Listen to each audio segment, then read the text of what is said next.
The AP's Karen Shamas reports wildfires are easing in parts of Europe. Firefighters in southwestern France were working to control the last hotspots of a massive wildfire on Friday. The blaze has burned an area 4 times the size of Paris. That's about 162 square miles, and it initially forced 224,000 people to flee their homes. The huge wildfire, which burnt pine forest and touristic resort areas in Bordeaux's Gironde region on the Atlantic coast, hasn't spread for several days. Government officials said lower temperatures and higher humidity overnight were helping ease pressures on beleaguered fire squads. Europe is battling a series of heat waves fueling wildfires from the Atlantic coast to the eastern Mediterranean. The United Kingdom, Spain, Germany, Greece and Turkey all battled blazes on Thursday. I'm Karen Shamas. I'm Ed Donahue, AP News. Need a truck that works as hard as you do? Then head to Triple J Ford's Big Deals on Big Wheels sales event. For a limited time, score prices below dealer cost and drive home America's best-selling truck for 49 years. The legendary Ford F-150 starting at just $39,995. Choose from the rugged XL, stylish STX, or well-equipped XLT. All backed by the strength, capability, and innovation only Ford delivers. But don't wait. All stock must go. Visit Triple J Ford in Upper Tumon or get pre-approved and shop online at triplejguam.com. Triple J Ford, customers first.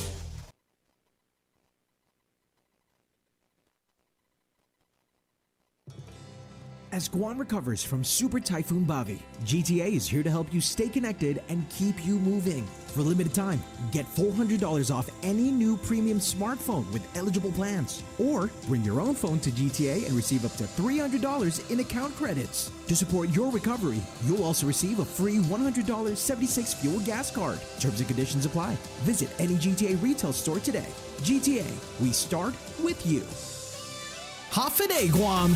The Guam Hotel and Restaurant Association invites you to the Fair Trade Show, Guam's premier hospitality and food service event. Join us August 19th and 20th at the Hyatt Regency Guam from 8 a.m. to 5 p.m. Experience hands-on training sessions and exciting culinary competitions featuring professionals, apprentices, and pastry talent. Discover new products, connect with suppliers, and celebrate Guam's hospitality industry. Don't miss Fair 2026. Visit GHRA.org for details. Calling all seniors, there's nothing like Silver Savings Tuesday at Agana Shopping Center. If you're 55 and better, Tuesdays are made just for you. All senior citizens can now enjoy special discounts and deals every Tuesday at Vitamin World, SM Island, Miniso, Capricciosa, Taco Bell, Robbins Planters, Cinnabon, Subway, and of course, Ross Dress for Less. Great food, smart savings, and island favorites all in one place and all for seniors. Silver Savings Tuesdays only at Agana Shopping Center. Real talent is defined by what people can do, not where they learn to do it. So by stopping at the education section of a resume, you might throw away the perfect hire. Skills First Hiring helps you see talent others miss, like more than 70 million stars, skilled through alternative routes. Let their story unfold and gain a competitive advantage, because hiring managers who start with skills are 60% more likely to find a successful hire. Hire skills first. Learn why at tearthepaperceiling.org. Brought to you by Opportunity at Work and the Ad Council. A message from Joshua Jackson, actor and Fair Volunteer Ambassador. Food allergy is a serious, life-threatening disease that impacts over 33 million Americans.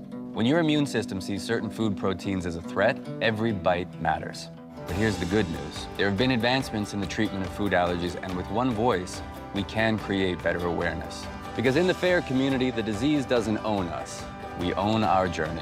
Talk to an allergist to understand your options. Visit foodallergy.org/empower to learn more. Here for the community.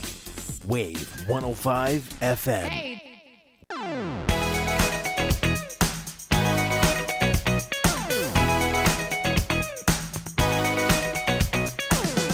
2:07 in the afternoon. Welcome to the show. This is the BrightSide right here on Wave 105. Thank you for tuning in. My name is Ryan St. Nicholas. Always a pleasure picking up this gentleman. Starting off the week right, Monday, August 3rd. Let's bring up Mr. Pauly Suba. Buenas. Yes, welcome to a Biba Lunes. Biba. So we do want to thank our sponsors, and that is Chili's Grill and Bar. Chili's, more life, great food, and memories happen here. Micropack, heading off island. Capture every moment with cameras and memory cards from Micropack. Subway, you got to refresh to be fresh. Triple J. It's big deals on big wheels at Triple J Ford. Save thousands off retail and drive home a new Ford F-150 starting at just $39,995. Visit Triple J Ford today. Customers first, and GTA, we start with you.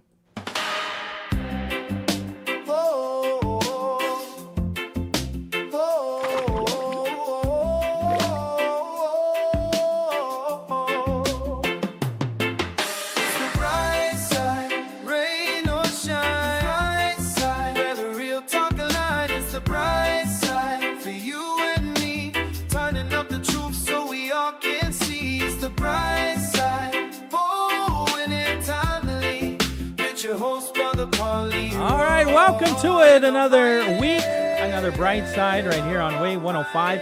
And joining us today are friends from Art Space Guahan. And so, Dean Jones, thank you so much for hanging out with us. Thank you. Chris Lujan, thank you so much. Thank you for having And we also have Scarlett also representing Art Space Guahan, right? Pleasure to be here. And so, Dean Jones, I believe you're still the chairwoman? No, actually, that's Chris's Oh, you're the job. chairwoman. Oh, I'm you're the boss. secretary. You're the sir. boss. I'm the secretary. I'm the So paper sorry, pusher. Chris. Chris is the boss. No, she's the co-founder. It's important. Yes.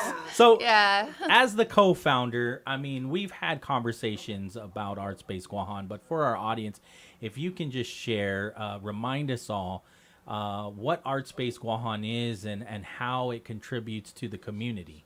Well, thank you. That's a great question. So we were established in 2024 by a group of artists and community members that wanted to have a community center for arts and the art community. So just earlier this year, we opened the doors to our studio and began to offer classes. We're now located in Phototown Plaza. And there we were...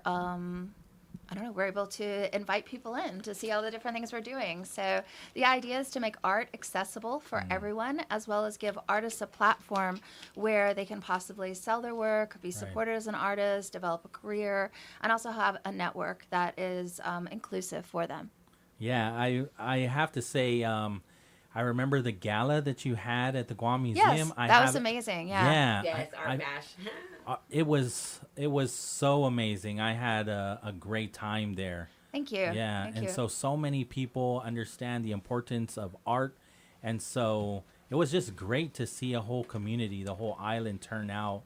And so now that you have your own place, right? Yes. What does that look like when people it's great. walk It's in? set up as classrooms Yeah. where we do different. We're going to be doing our first show coming up, a photography show, Yes. which Chris will talk about in a second. But it looks like a home, I guess, because we have different classrooms, we have different activities. And when we talk art, we're not just talking visual art. So this weekend we had 2 fun workshops. We had Mott Farms come down and they did a workshop on cultural healing and local medicines. Yes. And then we also did a fun class with Fran, and she came out from GCC and did a workshop on hairdressing for dads to help dads learn how to braid and fix their daughter's hair. And That's so cool. yeah, you can see some of the slides on our Instagram, Art Space Guahan, but they had a lot of fun learning some basic skills. So we see art as something that's in everybody's life everywhere. Yeah. It's just oftentimes the artist gets beaten out of us in school and different things. So we're trying to give people an opportunity to express themselves however they want and give them opportunities to learn different skills. So we've done everything from embroidery to mosaics to painting to all kinds of things. Yeah. And one of our core programs is our foundational art program, which I know Scarlett will talk about later. Yeah. For sure.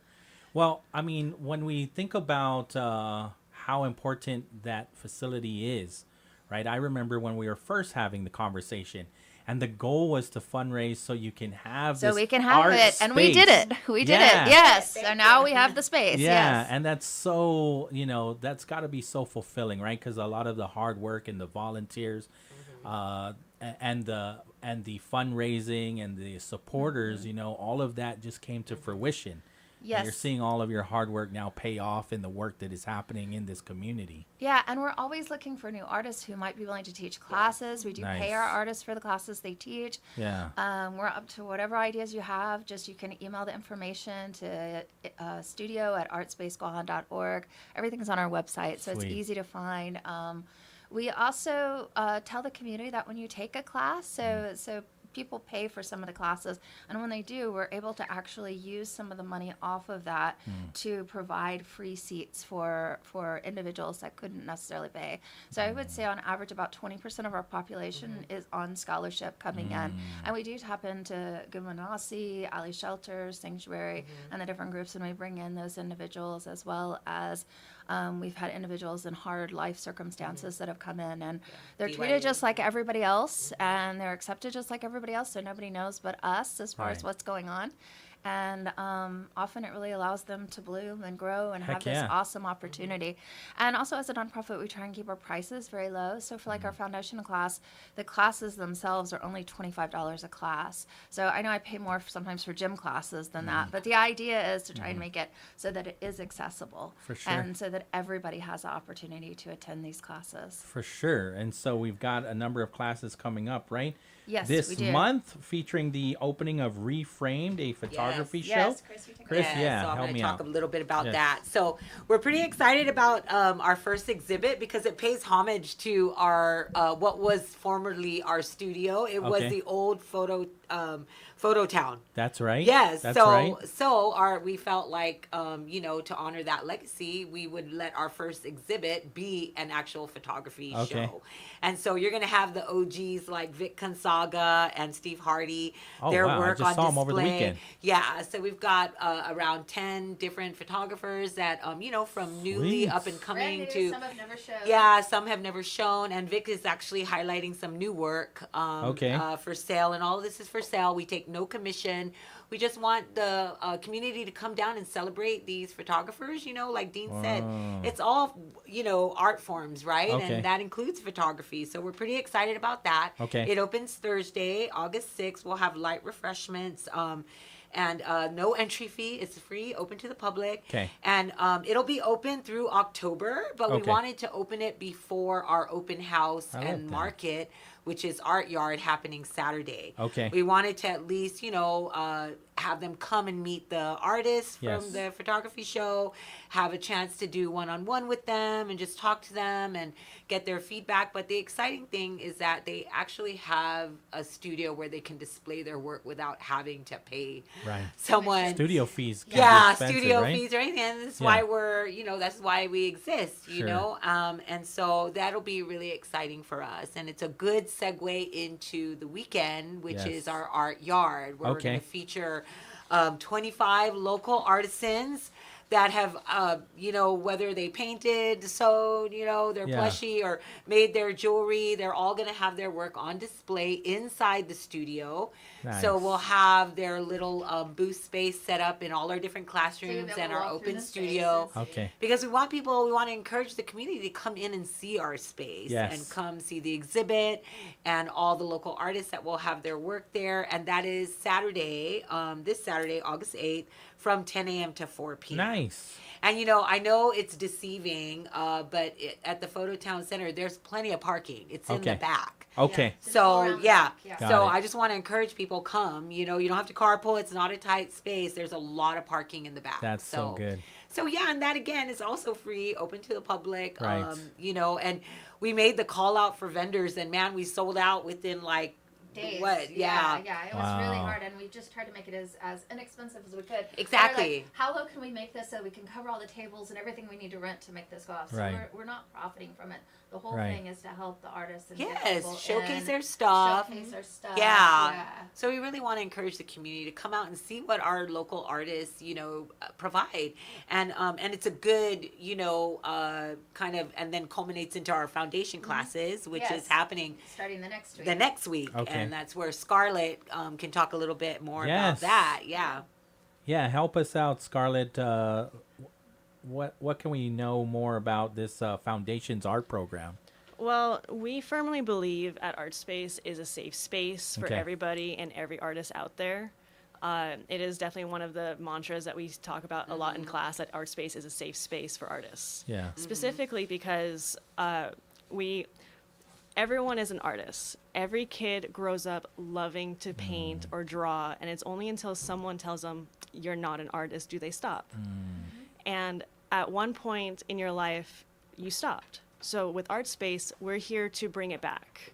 And through my class with the adults, a lot of my adults have never picked up a pencil, or they've never done art before, they've never done a class. And my goal as your instructor is to take what you want and take where you're at and then bring you the tools and the skills and the confidence to create the things that you imagine or what you want to bring to life. Because you as an artist is very important, and you as an individual is valued by our community, and no one would know your value until you're able to show it, and we would love to give you that space. That's great. You know, there are some people too that, you know, they have a passion, right? They're talented in so many ways, but yet life just gets a hold of them, and they either stop or they rarely create.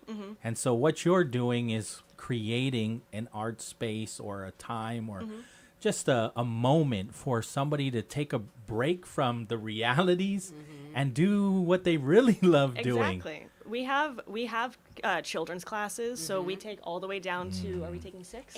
8. So we're taking all the way down to 8, and for our adults, we go all the way up to 99. I had a 99-year-old over summer. That's great. And she was phenomenal. Yeah. And with that, they're phenomenal. yeah, 99 they're very year olds, phenomenal, and we're yeah. able to go to the next level. And for these people, they're not able to always have a space, like they're working, they have family, they got kids. And for these adults, it gives them a space to be able to, I'm able to create 2 hours a week. I could come here and paint. I could do this. Relax Right. and, It does. and just be calm after work. And Yeah. have Yeah. a crazy day, and then you build a community because our class sizes are very small. So Yeah, for then sure. you make networks through those people, Right. and then some of those individuals actually are now volunteering with us Yes. because they see the value Right. in helping out. So it's just the whole network coming together. You're with creating everybody. community, and people get And excited. that's the goal, is to have a community where everyone is accepted and Yeah. everyone.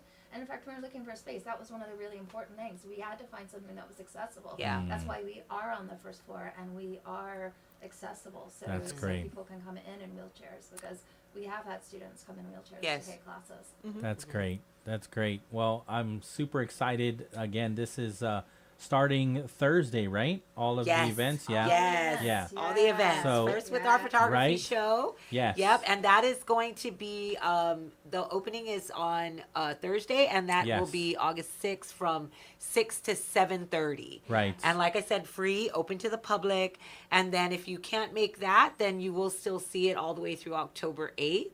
And then come to Art Yard and support our local artists and makers, and that is from 10 to 4 on Saturday. Right. There's free ice cream Yes, Saturday. free Okay. ice cream. I forgot to mention Triple that. J, wholesale, Yes. Donated Heck some free yeah. dryers, Yes, so come yes, and get some free thank you. dryers and walk around. Yeah. and Tour our tour space. space. Get to know our teachers. They'll be there. Our Yeah. instructors. Yep. And You can register for Yes. classes. You'll have opportunity to register for classes. Although all Okay. the forms are digital, and you can just go to our website for any of it and enroll your children. So for All the right. youth, we have quite a bit of scholarship as well. Very cool. And so for the photography show, though, understanding that it's 9 a.m. to 12 p.m.?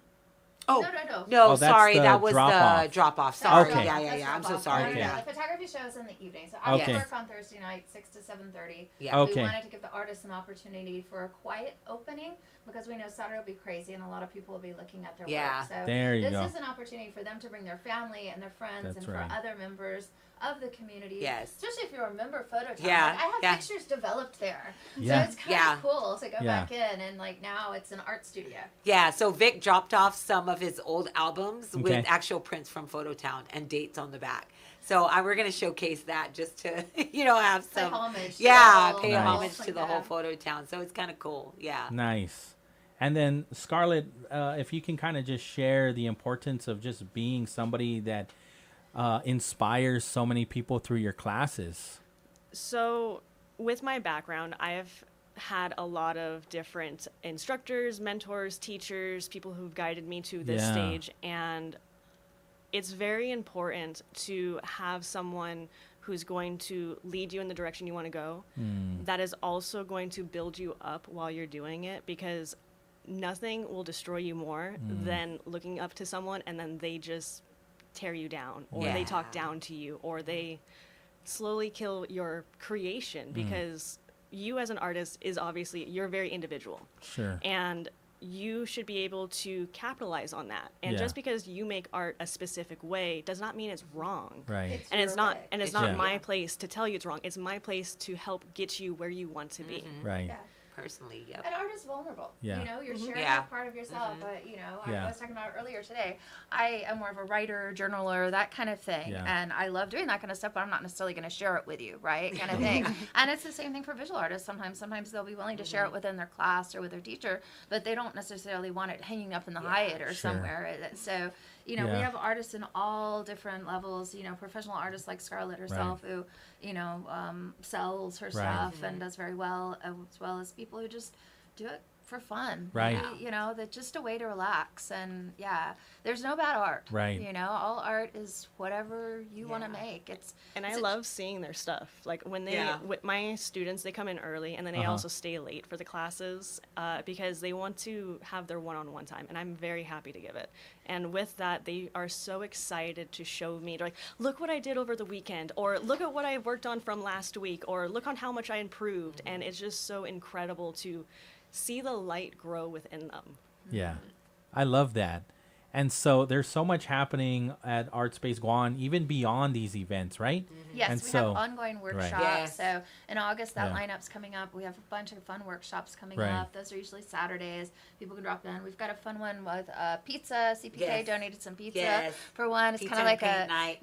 So it's like a paint and sip, but you get pizza as well as sip. So that one's going to be fun. I believe that's on the 23rd. Does that sound about right? We can get all of that information all online, of it's on our right? Instagram Yeah. and all of it's on our website. Right. So everything's there. You can sign up for classes directly on our website. It's easy. You just can go in and log in and sign up. So Nice. Yeah. I'm sure people can find you fairly easy on Instagram, and then artspaceguahan.org. Yes. Yes. And then email studio@artspaceguahan.org. Yes. And We're the always phone looking number. for volunteers and teachers. So if There you you want go. to teach, come on. Let me know. Nice. And the phone number is 671-648-2787. Yes, that's correct. Okay. Well, thank you so much for coming in. Thank I greatly you so much appreciate for having this. us. Yeah, More thanks, Pauly. importantly, what you do for this community and the artists. You know, there's so many talented people, and sometimes they don't even have a place where they can express themselves, and that's why Art Space Guan is so very important. So thank you so much. Thank you. And if you just tuned in and you're wondering, oh, I missed it, you can always go to our sister station, Power 98, because our friends from Art Space Guahan will be there in a few short minutes. Otherwise, you can always just rewind this on our YouTube channel, the Wave 105.1 FM Guam. We're also online, thewave105.com. Thanks again for coming in. Thank you. Yes, Have a good absolutely. 2:27 in the afternoon. We'll take the break. This is Wave 105.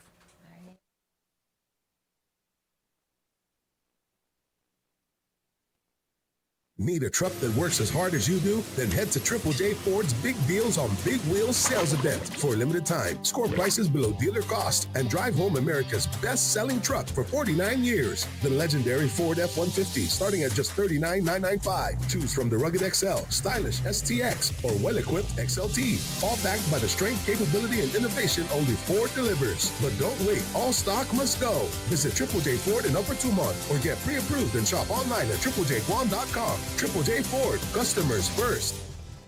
As Guam recovers from Super Typhoon Bavi, GTA is here to help you stay connected and keep you moving. For a limited time, get $400 off any new premium smartphone with eligible plans. Or bring your own phone to GTA and receive up to $300 in account credits. To support your recovery, you'll also receive a free $100 76 fuel gas card. Terms and conditions apply. Visit any GTA retail store today. GTA, we start with you. With decades experience in Guam and the region, Take Care members have access to the largest offering of free fitness classes and health education programs. Membership also includes the high-quality credentialed network of on- and off-island healthcare providers and the one-stop FHB Health Center and urgent care. Ask for Take Care. Call 671-647-3526. Go to takecareasia.com for more information. Take Care. Our island, your health plan. Hafaday, Guam!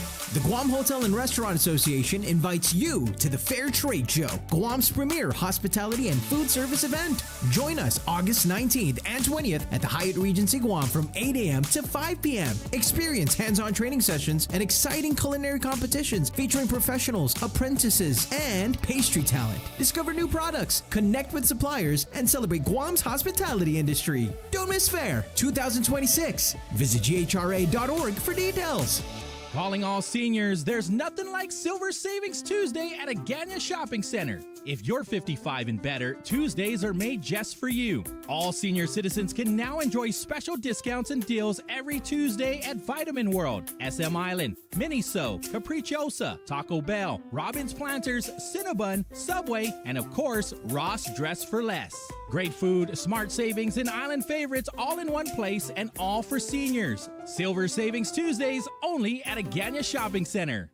Our critically injured veterans and first responders are left behind every day because of inadequate wheelchairs. That's why Wheelchairs for Warriors is on a mission to serve America's heroes across the nation and provide them with custom-fit wheelchairs tailored to fit their needs, to ensure they're rejoining their lives at the highest level of independent mobility and function possible. From lightweight daily use chairs or adaptive sports chairs to all-terrain wheelchairs to get these warriors outdoors. Wheelchairs for Warriors serves those who served us. To join their mission, visit their website at wheelchairsforwarriors.org. Ever dreamed of being on the radio? Now's your chance. Glimpses of Guam is looking for the next generation of on-air personalities to join our family on Wave 105. If you've got personality, creativity, and a passion for entertaining, we want to hear from you.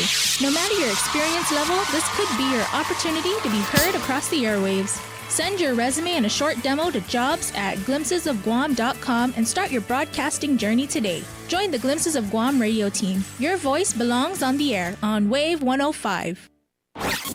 Feeling good, getting things done. Wave 105 FM.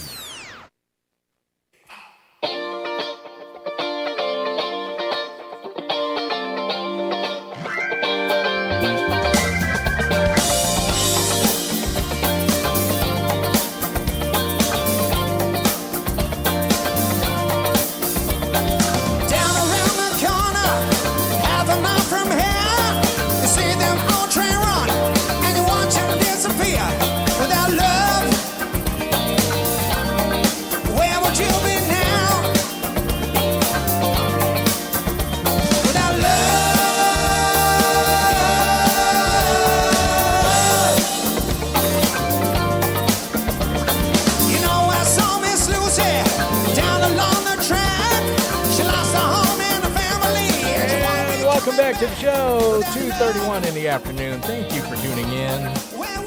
Here's the number, 671-922-1051 or 52. Give us a call. This is the BrightSide right here on Wave 105. Standing by, Mr. Pauly Suba. Buenas. Welcome back. Ooh, the man. Bright Side here on Wave 105. This is the kind of weekend where we need another weekend. Exactly. Right? Man. The weekend for the weekend. I'm Finally, things have slowed down. I don't even think I got enough rest. Yeah?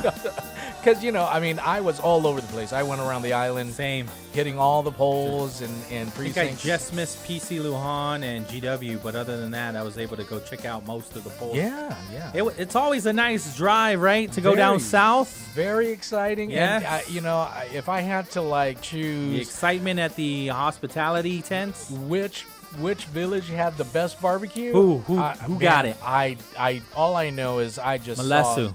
Well, Maleso, we went... I could smell the barbecue from the bell tower. Where I went, it was straight up. They had food plates ready to go.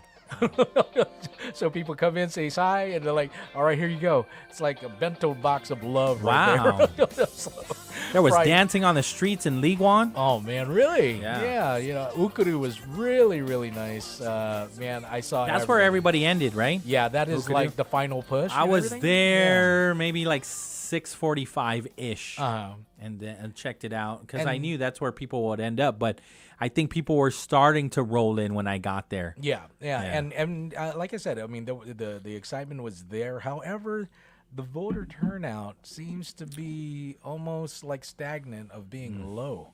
It was the same. I mean, if you look at the numbers, primary, what is it, 4 years ago? Yeah. No, 4 years ago when your Governor Liu was running for re-election, it's the same turnout, like 39%. Yeah. And, well, I mean, of course, I kind of called it. I'm like, I'm almost certain that, because I've never seen anything pass 8,000 with the Republicans on their primary. But, I mean, it just may remain consistent at 8,000.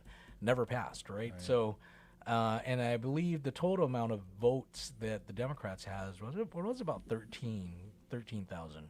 So, I wanted to ask Maria, is that inclusive of the 5,000? Yes. Yeah, right? Yeah, it is. On the old early voting? Yes. Yeah, so, man, I mean, it's safe to say like maybe 1,000 or 2,000 came out for the Republicans in early voting and 3 went to the Democrats. I mean, I'm just imagining the numbers here, which reminds me, Dr. Ron McNitch actually called earlier in the show. He's like, hey, I want to come on and talk about this. But he was like, I got class. I'm like, go handle your class. He was like, I was like, when are you gonna be off? And he's like, about 3:30, 3:45. So I was like, we'll give you a call then. I'm right. But man, every candidate that I met, right, I'm like, hey, you got to say the message, right? Thank you and everything. Right. So you're more than welcome to give us a call. 57,406 registered voters. Yes. Total ballots cast, 22,852. Yeah. That's a 39.8% turnout. Uh-huh. But that's about 4 out of 10 registered voters cast a ballot. Yeah, and so now what is the factor right here, right? Because I mean, there's so many factors that you can consider as to why people didn't come out to vote. One being a lot of people are like, I'm just going to wait for the primary. And whoever is there, or maybe there wasn't enough excitement to resonate with the public to come out and vote. Right. But the thing about the primaries, right, there are more choices. That's why I always think we should be more excited for the primaries because there are more options, there are more choices. It kind of makes you wonder, what if we didn't have the primary, right, and we just go straight to the general? Would the turnout be there? Because now people realize they only have one chance to make a difference, as opposed to, well, I'll just wait and see. I'm not against it, to be honest with you. I'd like to see one election because maybe there's some fatigue. Yeah, the major fatigue. I think so. I mean, because now it's the reset right after the primary. And now, being a former campaign manager, I already know what to do in terms of, all right, take a break, everybody, for like a couple of days and everything, because we're going to do a reset. We're going to pivot. We're going to, shift gears and laser focus on getting whoever in, right?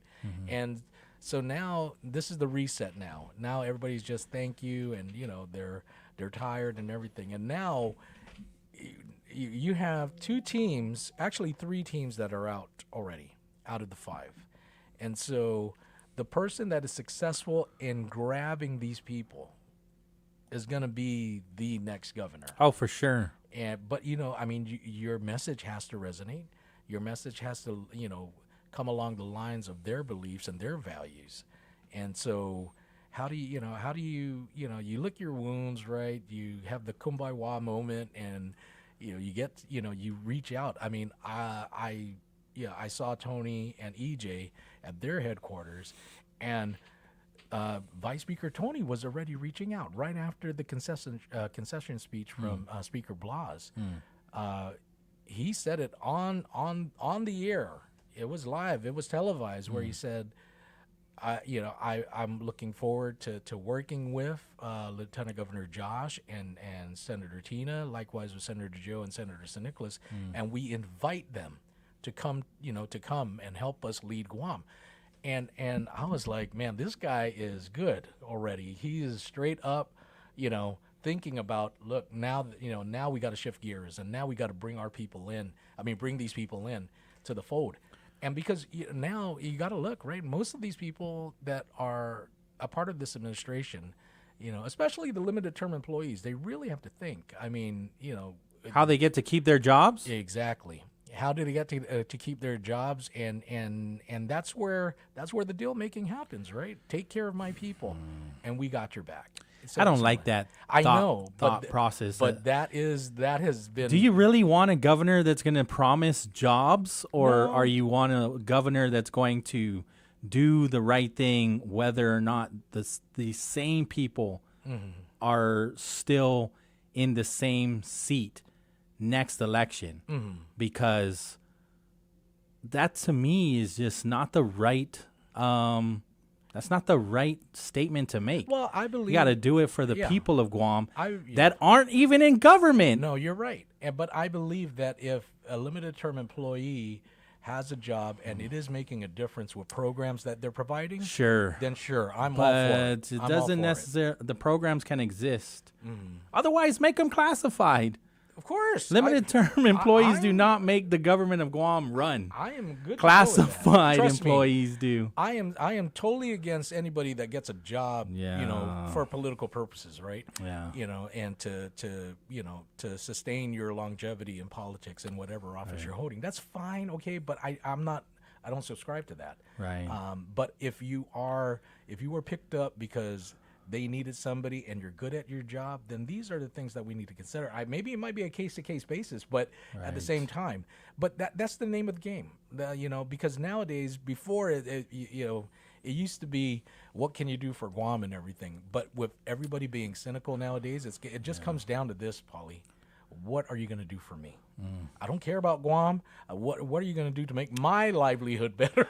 And that's pretty much the ball game right now. And everything. I hope that more people from the private sector, come out to vote. Come out and say, because to be honest with you, I don't think that it was those that were loyal to any camp that made this election. Oh yeah, especially not for Senator Therese Terlaye and Senator Sabina. It's How's the people that are not loyalists. It's the people you've been around the polls on Saturday. Now, remember what I was telling you about flash and all that noise and all that political jargon and everything.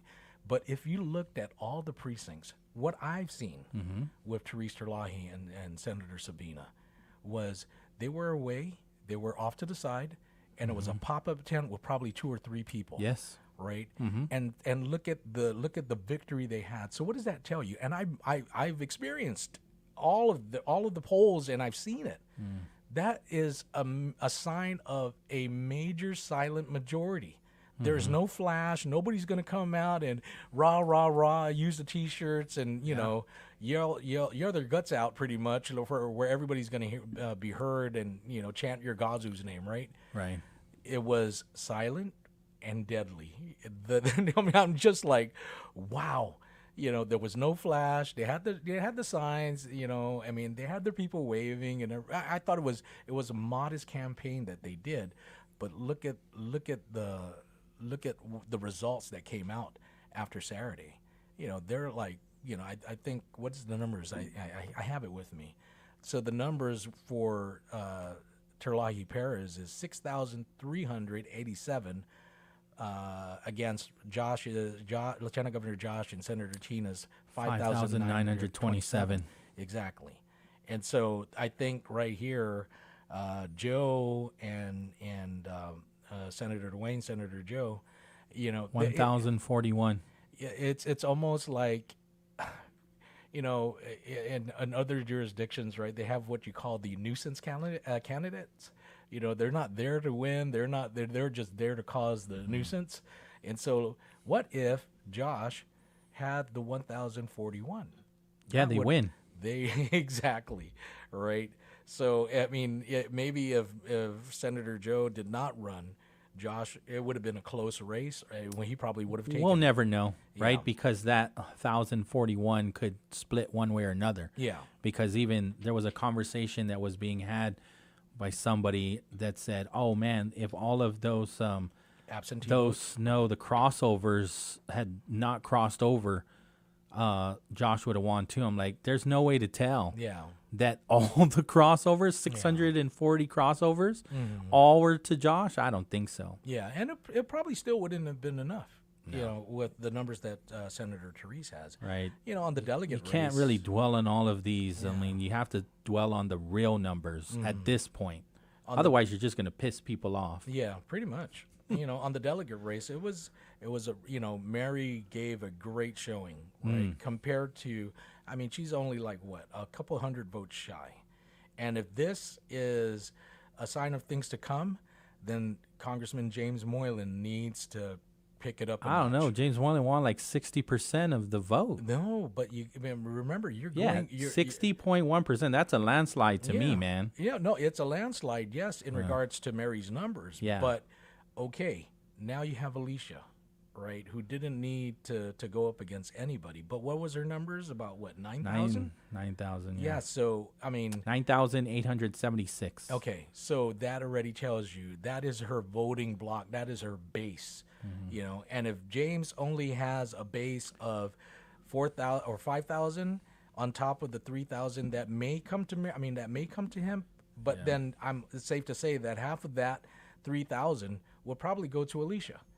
So he's going to need to really, really hit the nail on the head to secure another term, because that is a telltale sign. And then, of course, you got to look at the senatorial runs. 3 have been knocked out. I think on the Republican Party, it was Alex Duenas, Robert Beneventi, and Brandon Vera. Yeah, and so Brandon Vera and Robert Beneventi have been no-shows this entire pretty much election season. Yeah. And so that tells So I'm not really surprised. That tells you. But then Talena Nelson was also a no-show too. But she has something that they don't have, and that's pretty much star power with the name. And she's a prior senator. Prior senator, and then the Nelson name right there, they still command some votes and everything. And then it was word of mouth. And somebody sent me a comment this morning saying that it's because she's on active duty. I believe so. I believe so. That's what I'm hearing too. But even at that, because when I was her campaign manager, the same thing happened. She was on active duty and for like 3 months before the election, and it was myself and probably about 6 other people. But we kept her relevant, right? We showed up to where she was supposed to be at and represented her. But she ended up coming in at number 3 on that election, on the general, and I'm like, so the messaging that we did back then, we didn't have that much signs out. We just, strategically, I was like, look, we don't have the money for it. Okay, we're going to strategically put certain signs in certain areas at high visibility areas. And she, because of the star power, I would like, between what we were doing and her star power name, the family legacy, it took her to number 3, and she wasn't even campaigning. So, so now you see this now happening with the primary. Yeah. The same thing. She didn't campaign. I think I saw one sign. Talena was 3rd. Yeah, she was 3rd this time around. And so now let's talk about the majority now, right? You have Majority. 10. Yeah, the majority of the legislature, the 39.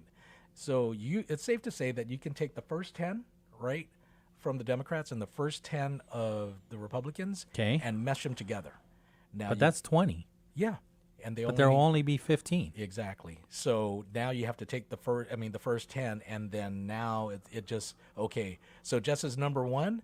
I foresee Senator Jess when you have Chris Barnett, and then you have Amanda, and then you have Talena. But Jesse got less votes than Callan Perez. Okay, exactly. So that's what I'm saying. You can't really do it like that. No, that's. Look at. You go back to election cycles, and you can see the trend. What happened in the primary, and it translated to. Yeah, I'm not saying that you'll have the top 10 Democrats are going to be shoo-ins.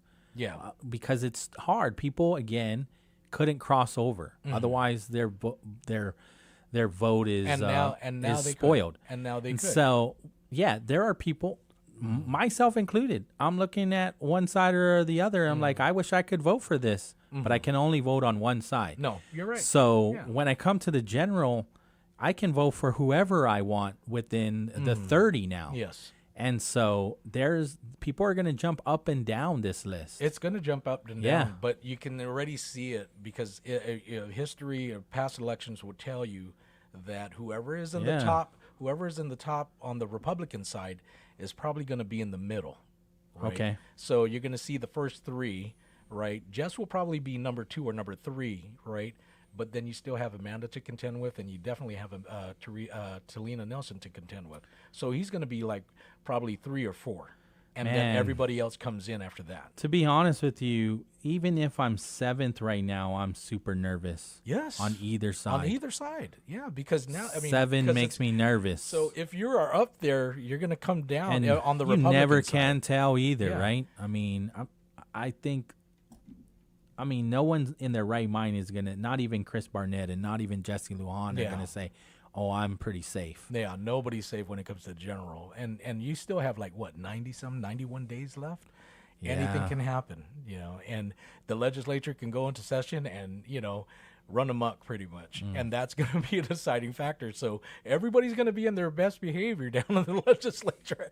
I can tell you that. What? You want that? Sure. It's going to be a Christmas list.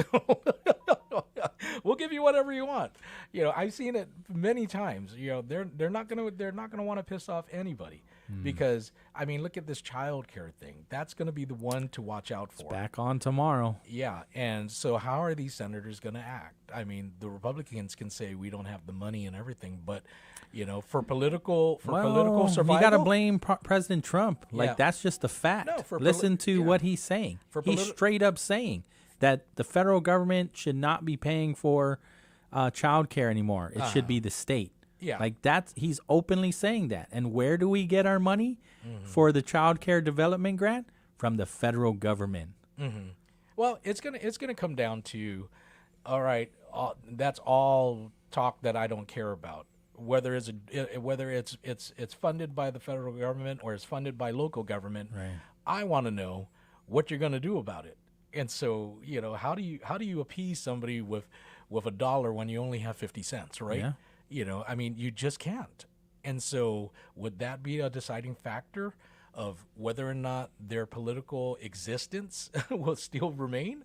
Or, do I get rid of you? Because right now, all the Democrats have to say is, hey, we're going to fight for this and we're going to fight for that. So whoever has the messaging and resonates with the public, especially with things such as child care, with things such as the veterans issues, all these issues are going to come up.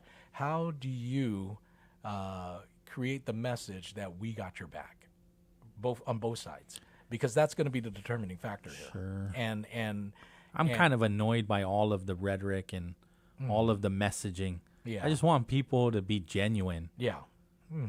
No,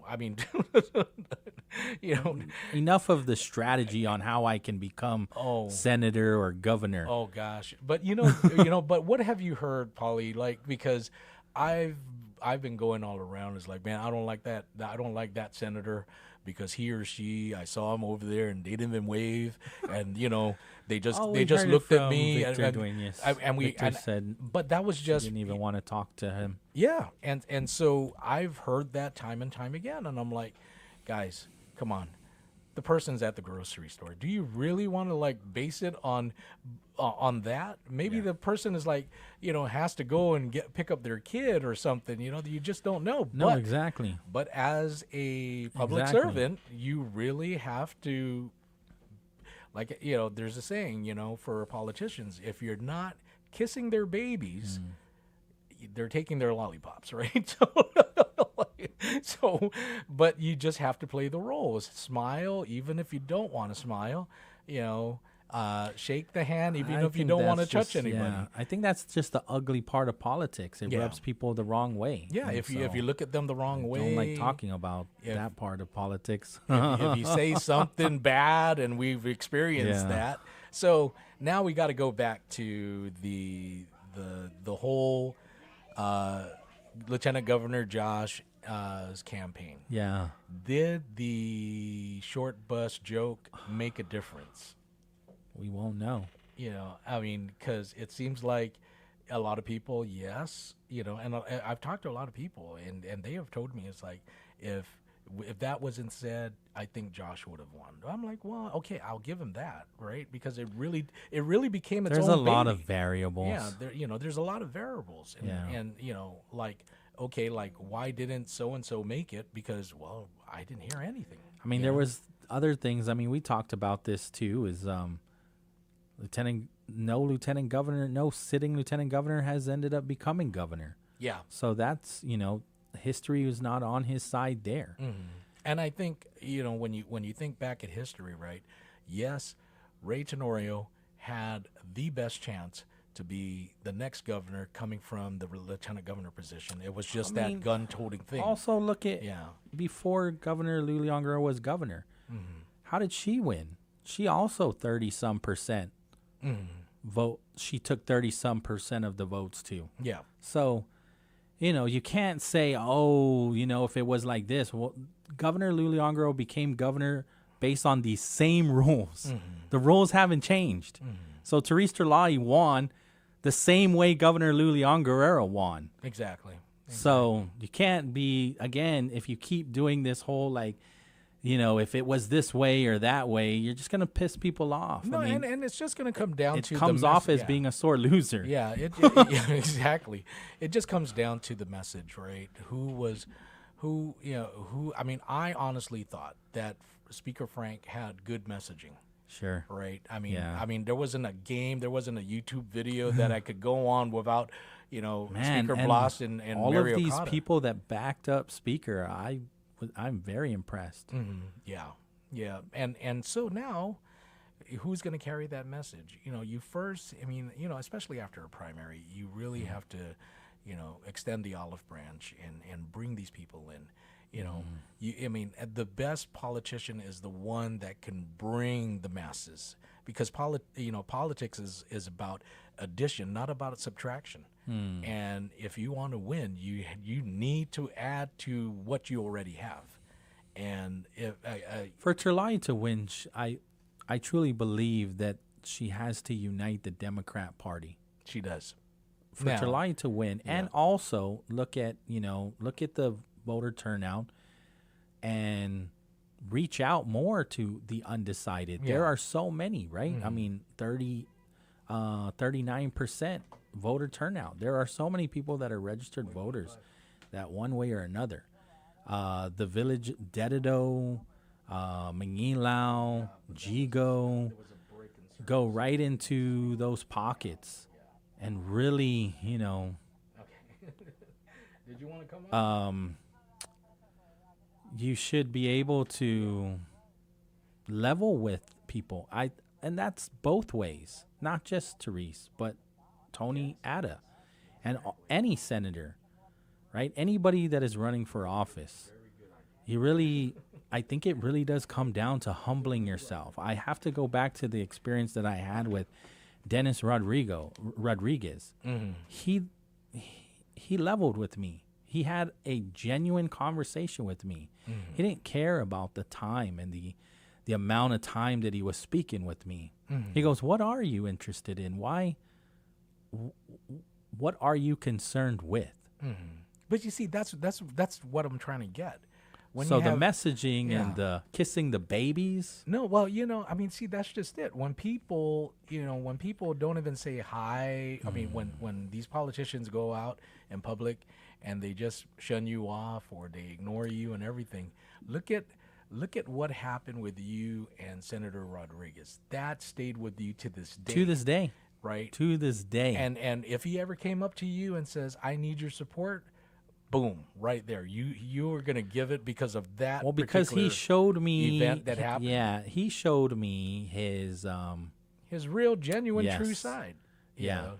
But, at the same time, you still need to be at least fair, right? I'm not going to hold it against somebody for not saying Oh, hi. absolutely. I'm not, or like not shake my hand. Absolutely. I'm going to see, I'm going to try. I'll let it go the first time, but if it's the second or third time, then I know, But- right? Yeah, when you're talking about how do you win, though, right? Yeah. How do you win the hearts of people that didn't vote for you in the primary? Because you'll have to. You'll have to level with people that didn't vote for you, right? And you'll have to level with people that decided not to vote. And trust me, there will be people that are just gonna be say whatever they want to say, just to not have the conversation. Yeah. Like just, oh yeah, I voted for you, and you know dang well they didn't. Yeah. But you just got to level with them and give people the benefit of the doubt, and then you need to have the time and energy. These 90 days are so very important. And at the end of the day, when it's all over, coulda, woulda, shoulda, it's over. It's going to and come so down you to just this. got to move. We as an island just have to move forward with the leaders that it'll- we've chosen now and then ultimately chosen November. And not, not be like, oh, I wonder if people schemed. Oh, I wonder if Joe didn't run, Yeah. it would be otherwise. Yeah. That stuff no longer matters. Yeah. But what does matter is the 1,000 people that voted, the that voted for Joe. And Yeah, then, they matter. The They're- 5,000. And so you have to level with them. So now, how do you do it? Like, for instance, if I won, right, and I went up to Pauly, who was supporting the other guy that didn't make it, I'm going to say, Pauly, what concerns you? What is the main issue? What are the main issues that concern you? You're going to say, okay, hospital, school, and everything and all that. It's like, look, the mere fact that you're concerned is the reason why I'm running, and I need your help because we can identify, we agree that these issues need to be addressed. But I can't help. I can't help it. I cannot do anything unless I garner your support. I know you were, supporting the other person, and I'm glad they ran a good race and everything. But the reality is, I'm pretty much the guy, along with my opponent that would get, that would go to Adelup, whoever wins. I'm hoping because we can identify with the same issues that concern both you and I. Hopefully that would resonate, and maybe you can come and help me. Then the same person, my opponent would probably do the same thing. And now it's the messaging. What really resonates with Pauly, right? Because now you have to choose between two. And to be honest with you too, even if somebody were to say, "Man, I don't agree with you," that takes a lot of courage to tell a could-be voter or supporter you don't agree with them. Yeah. And that's being real. That's leveling. That's being genuine. Yeah. And As I'll opposed- respect as a hell of a opposed to- lot out of this person that As says opposed that. to, you know what, you're right, and I agree with you. And That's everything. pandering. Exactly. And the kissing of the babies and always smiling and stopping to take photos. What's that one song? That's pandering. The smile on your face makes me know that you love me. And that's not being genuine because now they're willing to do whatever. Exactly. To be in this position. Okay, so the rule of thumb here that Pauly and I are trying to get to our listeners today is look for genuine people. Yeah. Follow the message, right? And listen to what they're saying. Now it narrows down to either Senator Therese or Vice Speaker Tony. Yeah. And who do you identify more? Right. Who do you feel can do a better job? Yeah. Because the slate is clean. You're not dealing with this administration anymore, right? And so so now it's like, okay, we don't have to do the repeat or continuation because Josh is no longer here, right? So now it's, okay, where's Tony's direction? Where is Teresa's direction? And which direction do you feel is better for Guam? That would be it. KGUM FM in Dededo, Guam. We'll be right back. We'll get you the AP News, and then we'll have more in the 3 o'clock hour right here on Wave 105. AP News. I'm Ed Donahue. President Trump says Iran is staying in the fight. At his cabinet meeting at Camp David, after previously insisting Iran has been completely defeated militarily, the president acknowledged he expects military action will continue for some time. We're doing very well. We're trying to be nice as you can be in a situation like that. But they're being decimated. The president says negotiations with Iran have been frustrating. And then they'll go out, and I'll say they discussed nuclear. And they'll go out and they'll say, we never discussed nuclear.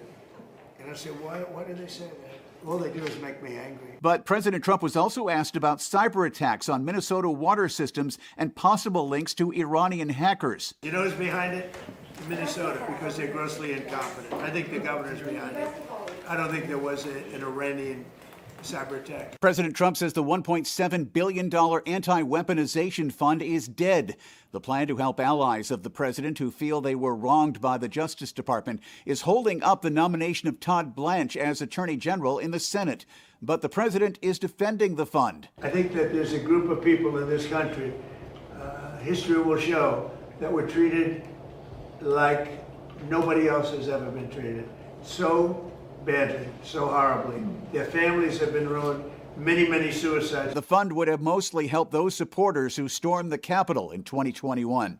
Officials in New York have sued prediction market platform Kalshi for potentially billions of dollars, calling it an illegal, unlicensed gambling operation, as the state tries to stop the operation and force the company to forfeit its profits. After a weak start, stocks are sharply higher in late-day trading on Wall Street. More information at apnews.com. This is AP News. The heat is on FIFA. FIFA President Gianni Infantino is under pressure following his controversial plan to sell World Cup profits to private equity. His senior advisor, who sat on a White House panel, resigned, and Asia's soccer body is the latest alongside Europe and North America in opposing it. The Asian Football Confederation also added on Friday that FIFA must urgently review its management style. Carlos Cordero is a former Goldman Sachs banker who says Infantino's planned $20 billion subsidiary to run FIFA events is a bad deal for soccer. It's backed by New York-based investor Joshua Kushner. I'm Karen Shemas. Seaweed is blanketing the Caribbean and the Gulf of Mexico, suffocating shorelines and snuffing out marine life while spooking visitors. The prickly seaweed covers miles of coastline, releasing a foul smell as it rots on shore. I'm Ed Donahue, AP News. You're listening to KGUM-FM Dedido, Wave 105.1 FM, the Talk of Guam, a proud Glimpses media radio station. Need a truck that works as hard as you do? Then head to Triple J Ford's Big Deals on Big Wheels sales event. For a limited time, score prices below dealer cost and drive home America's best-selling truck for 49 years. The legendary Ford F-150 starting at just $39,995. Choose from the rugged XL, stylish STX, or well-equipped XLT. All backed by the strength, capability, and innovation only Ford delivers. But don't wait. All stock must go. Visit Triple J Ford in Upper Tumon or get pre-approved and shop online at triplejguam.com. Triple J Ford, customers first.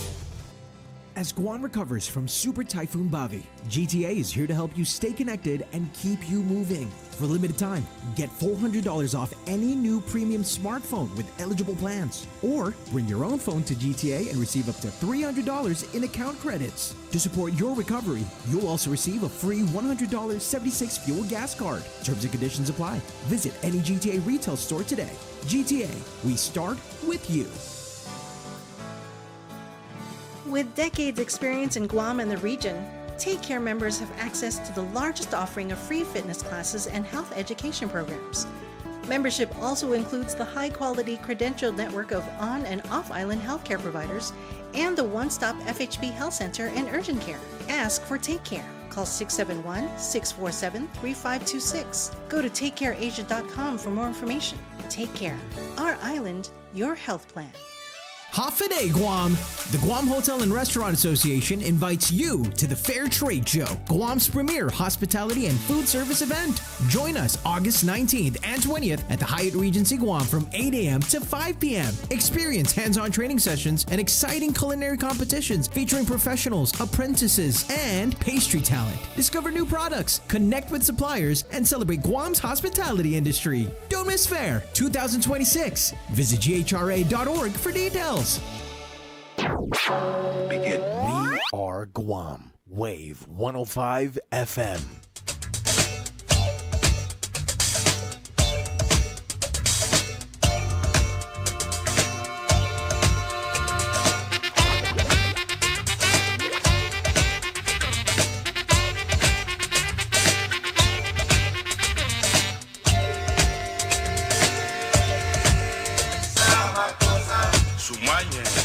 .07 in the afternoon. Here's the number once again, 671-922-1051 or 2. This is the Bright Side right here on Wave 105. Let's bring it back to the host, Mr. Pauly Suba. Welcome back. Viva Lunes! Viva! It's Monday. We want to thank our sponsors, Triple J. It's big deals on big wheels at Triple J Ford. Save thousands off retail and drive home a new Ford F-150. Starting at just $39,995. Visit Triple J Ford today. Customers first. GTA, we start with you. Chili's Grill and Bar. Chili's, more life, great food, and memories happen here. Micropack, bringing Guam the brands you trust and the service you deserve since 1968. And Subway, you got to refresh to be fresh. 671-922-1051 or 1052. We are online, thewave105.com, as well as our YouTube channel, Wave 105.1 FM Guam. Big Tone, he messaged me and says maybe some stores and restaurants can give out discounts to incentivize the people who show their I voted sticker. He says one example is Weston.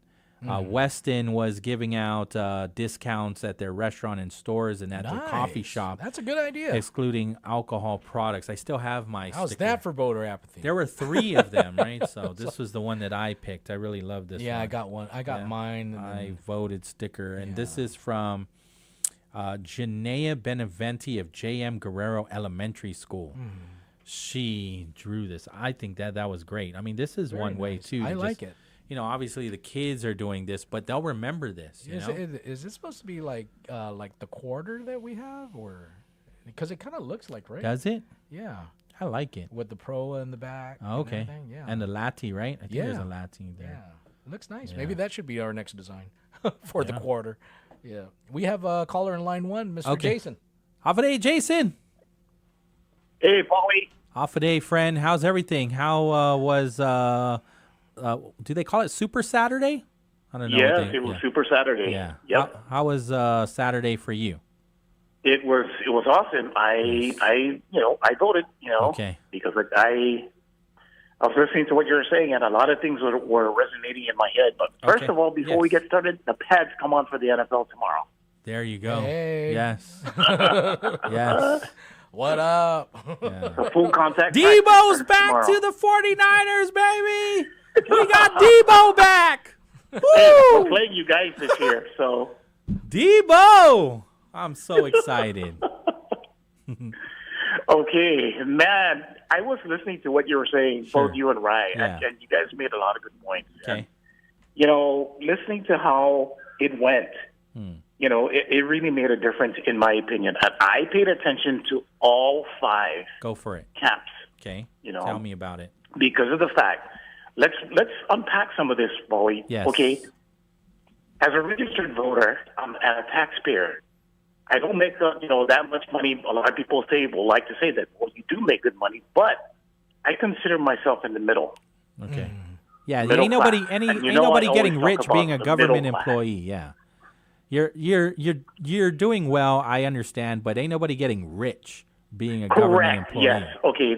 That you're starting to find out where I'm leading here. Okay, and that's what swayed my vote. And I carefully say swayed because, like I said, I listened to all 5. Okay. And because of the fact it influenced my ability to vote. Because what's the biggest thing that we're dealing with here on Guam? There's a number of things. Crystal meth is Yes. one. Okay, well, for me, because I'm middle class, Okay. I don't The I economy. don't get a lot of federal assistance. Right. So I try to live the best I can on the economy by myself. Right. Right. So the biggest thing for me is the economy. Cost of living. Cost of living. How much food that I spend on buying because of the fact with all the things that were going on, cost of gas. Sure. Though I don't drive, my other hand drives. We pay for gas. Jason, on that note, right, I used to have bagels and cream cheese. Now I have toast and butter. And there you go. And that's where I'm driving this. Is the economy here on this island. I mean, and Pauly, I was listening to what you're saying, but I do a lot of research on the facts. Go for it. And I do hear a lot of growing up. Man, we depend heavily on the federal government, correct? Okay, and I'm choosing my words carefully, and this is just my opinion. For anybody that's listening to me, please don't shoot me down. If we're going to choose independence, where do you think we would stand as far as that? Yeah, we would have to fund it ourselves. Correct. Yes. Okay. That's the thing I picked up. I was like, okay, if we're going to do that, we have to find a way to sustain ourselves. And like the topics we've been talking about before the election, tourism is not doing that great.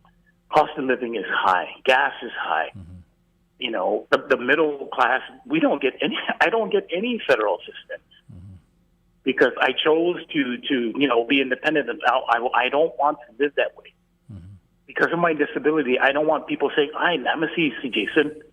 No one have pity for me because I'm not going to live my life that way. I'm going to try to do something, and that's why I went to school, got my degrees, because I want to be able to sustain myself. And that's, like I said, the deciding factor is that, if we're collecting so much surplus cash in the general fund, where's all that money going? As a middle-class voting, tax-paying citizen, I want to, hear the honest answer where all these things are going. Our hospitals in disrepair. Why are the roads only getting fixed now? We went through how many typhoons already? And through all three, Mawar, Sinlaku, and Bobby, you've heard my cries for water. Basic need to survive, at least for water. Why are we not building up the infrastructure after so many storms? The police department. I talk to a lot of the guys because I'm good friends with them. There's more guys in GFD than there are in the police department. Why? Why is it happening that way? I spoke to one individual that was, he was in GP. He goes, "Hey man, I went to better pastures." And I was like, "Man, we really need you." He goes, "Yeah, I got to feed my family." See, so all these things go into the factor. And I hope that these people who are running it in the general are listening to these things because these are real life, facts that affect the economy. I mean, we can go round and round in circles. The tourism industry, since the start of COVID, right? It died. And how many years has that been? And it's still not recovering. There was somebody that actually said something different about we need to really relook at the way we're going to bring in tourists. Because look at the Japanese yen; it's suffering. It's getting where lower. Where are the Japanese tourists going? Yeah, most of them are going into Asia. Yeah, or domestic. They're traveling within their own country, and it's getting worse for them. Yes, you're right. It's getting worse. Because of the war in Iran, they're having to. They pay for their oil. They import their oil with U.S. dollars. Yes. Yeah, and it's hurting their yen. And it correct. So I can't blame them if they're not going to say, "Well, I can't go to Guam." Right. We're not going to force them to come here. So we really need to rethink that. Right. And then I actually heard news that, man, Ipao Beach, and you spoke about this. A lot of the concrete structures there are spalling already. Yes. And what are we doing about that? It's like, oh my God. Didn't somebody mention about the water bill there? Yeah, hopefully they fix that situation, right? I mean, they're supposed to have had the conversation, and that's, I think, also. I mean, unfortunately, it has put Lieutenant Governor Josh Tenorio in a disadvantage because people will look at the failures of this administration and blame it on Josh, and they won't want. Right. They won't want another 4 years of 8 years. There you go. And there's, like I said, I chose my decision when I voted wisely because of the fact that we need some positive change because it's, as an adult now and seeing things for myself and my family, being in the middle class, I want to know where are we going to go in the next 4 years because, like I said, the question or the thing I've heard for the past 8 years is the surplus has been great. But where are those changes and where are those improvements over the 8 years? I'm not blaming anybody, but I just want to know because for myself as a middle class voting, tax-paying citizen, I haven't seen any of that. And being a blind person, I want to see it. Show me the improvements because of the fact that we're living in hard times, and we really need our elected officials to really do their homework because the next 4 years, I don't know. Can our tourism take another hit for the next 4 years? I'm almost scared to find out what's going to happen within a year. Jay, I got a question. Yeah, I mean, Sure. you're old school, man. So it's not your first time around the block, and you've seen a lot of political. A lot of elections in the past. How do you, if you were on the winning team on the primary night, how do you bring voters from other teams? I mean, what would you do? That's exactly what I'm saying. Because of the fact I'm not below, I'm not on top, I'm in the middle.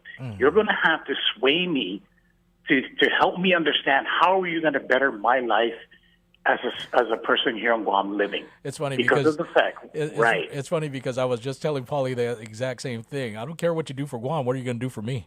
What are you exactly? Because who are the ones that are footing the tax here? Exactly. You know, the middle class is mainly the ones. The more money I make, the more I get taxed. And I'm like I said, I'm not making, over 100K or anything like that. But man, I'm like, whoa, that's the days of me getting a refund were gone a long time ago because of my increments that I've been getting. Yeah. Right. And there's nothing wrong with that. I'm fine with that. I agree with you. If you're going to tax me, then I want to see where it's. I want tangible evidence, right? I want to be able to go to the park and not have to worry about all these cracks on the bench or I don't want to utilize get them. tetanus, Right? Go I don't into want the disease. restroom and not have pee and wonder, is this pee or is this salt water or is it a mixture of both that I'm Right. standing in right now with my Zori? It's a new concoction. Right? Is exactly, Pauly. And like I said, I just found out from friends that know how the water works here in Manila, and I've been living here for all my life. But when I finally bought my own place, they said, Jason, the reason why the water is really low or you never get water right away is because you're on a higher level and pumping it from where the source comes from back road, it dies out by the time it gets to you. Well, then why are we not fixing that problem? Why isn't there a pump that can fix that problem? They might very well be addressing that with the whole water station that they want to build in Back Road. I've dealt with this since 2023. Before that, we've never run out of water. So since Mawar, every typhoon, we're already expecting it. This one with Bobby, this was the worst, Pauly. I've had no water for 10 days. And I know there's people that had more than that. Right. But it's where, like I said, where is the money? We hear the promises. Oh, we're going to do better with the infrastructure, healthcare, public safety, education. It's not getting any better. Our schools, GW needs. Oh my gosh, Simon Sanchez. I've been hearing that since the early 2000s that they were going to rebuild it, and that's when I was working there. Right. It's 2026. I never got inside some of these southern schools, but I was impressed with the way they keep at least the landscape and the outside exterior. Like, Maurizo Martyrs Elementary, that's a beautiful property. Yes. Yeah. Maybe it needs a fresher coat, but it's not a bad property. The landscape, they did a phenomenal job, and the building looks like it's got some strong bones still. Right. Yeah. So and there's. But you're right. GW is the next Simon Sanchez. Yes. Once they figure out Simon Sanchez, they're going to have to address GW. There's no doubt about it. And they're already, right? There's some extensions that are being refabricated, right? I think they're doing reconstruction on the gym if it's not done already. But but how many Band-Aids are you going to put on the structure before it just collapses? I don't know. It's very hard to tell. Yeah. It's very disheartening that we can't even upkeep our schools, and I'm sorry, but some of these buildings have been here since the 1950s. Yes. Concrete bakes a lot in the sun. And I don't know how much it's going to actually withstand. And just look at the storms, the storms that we're going through. Now we're averaging storms that are at 140, 160 miles an hour now. Yeah. And the What are we doing to better that? Because it's not going to, And then you have the coastal line too, right? We have to strengthen the seawalls all along the west. Yes. Yeah. They're not even done repairing Paseo. No, since Sinlanco, and we got hit again with Pauly. Yeah. So it's like, it was still closed when I went by it over the weekend. Exactly my point. So that's why I would like our elected officials and those who are going to be our future elected officials to really pay attention to these things and listen to us that are speaking. Right. Because these things need to be addressed now. And as far as tourism, like I said, I don't even see us, if we don't do something now, I don't see anything happening next year. It's sad. And please, because of the, the tax. Right. The GRT, the DPT. I listen to both sides, and both sides have points. I agree. But when push comes to shove, when businesses, they're going to pass that tax on to us, and I don't blame them for that.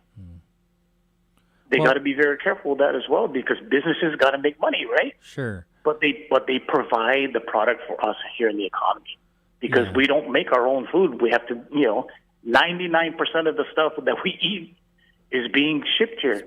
And that's another shift that they need to start supporting the farmers. Mm-hmm. I don't know why we're buying eggs from the States. Yeah.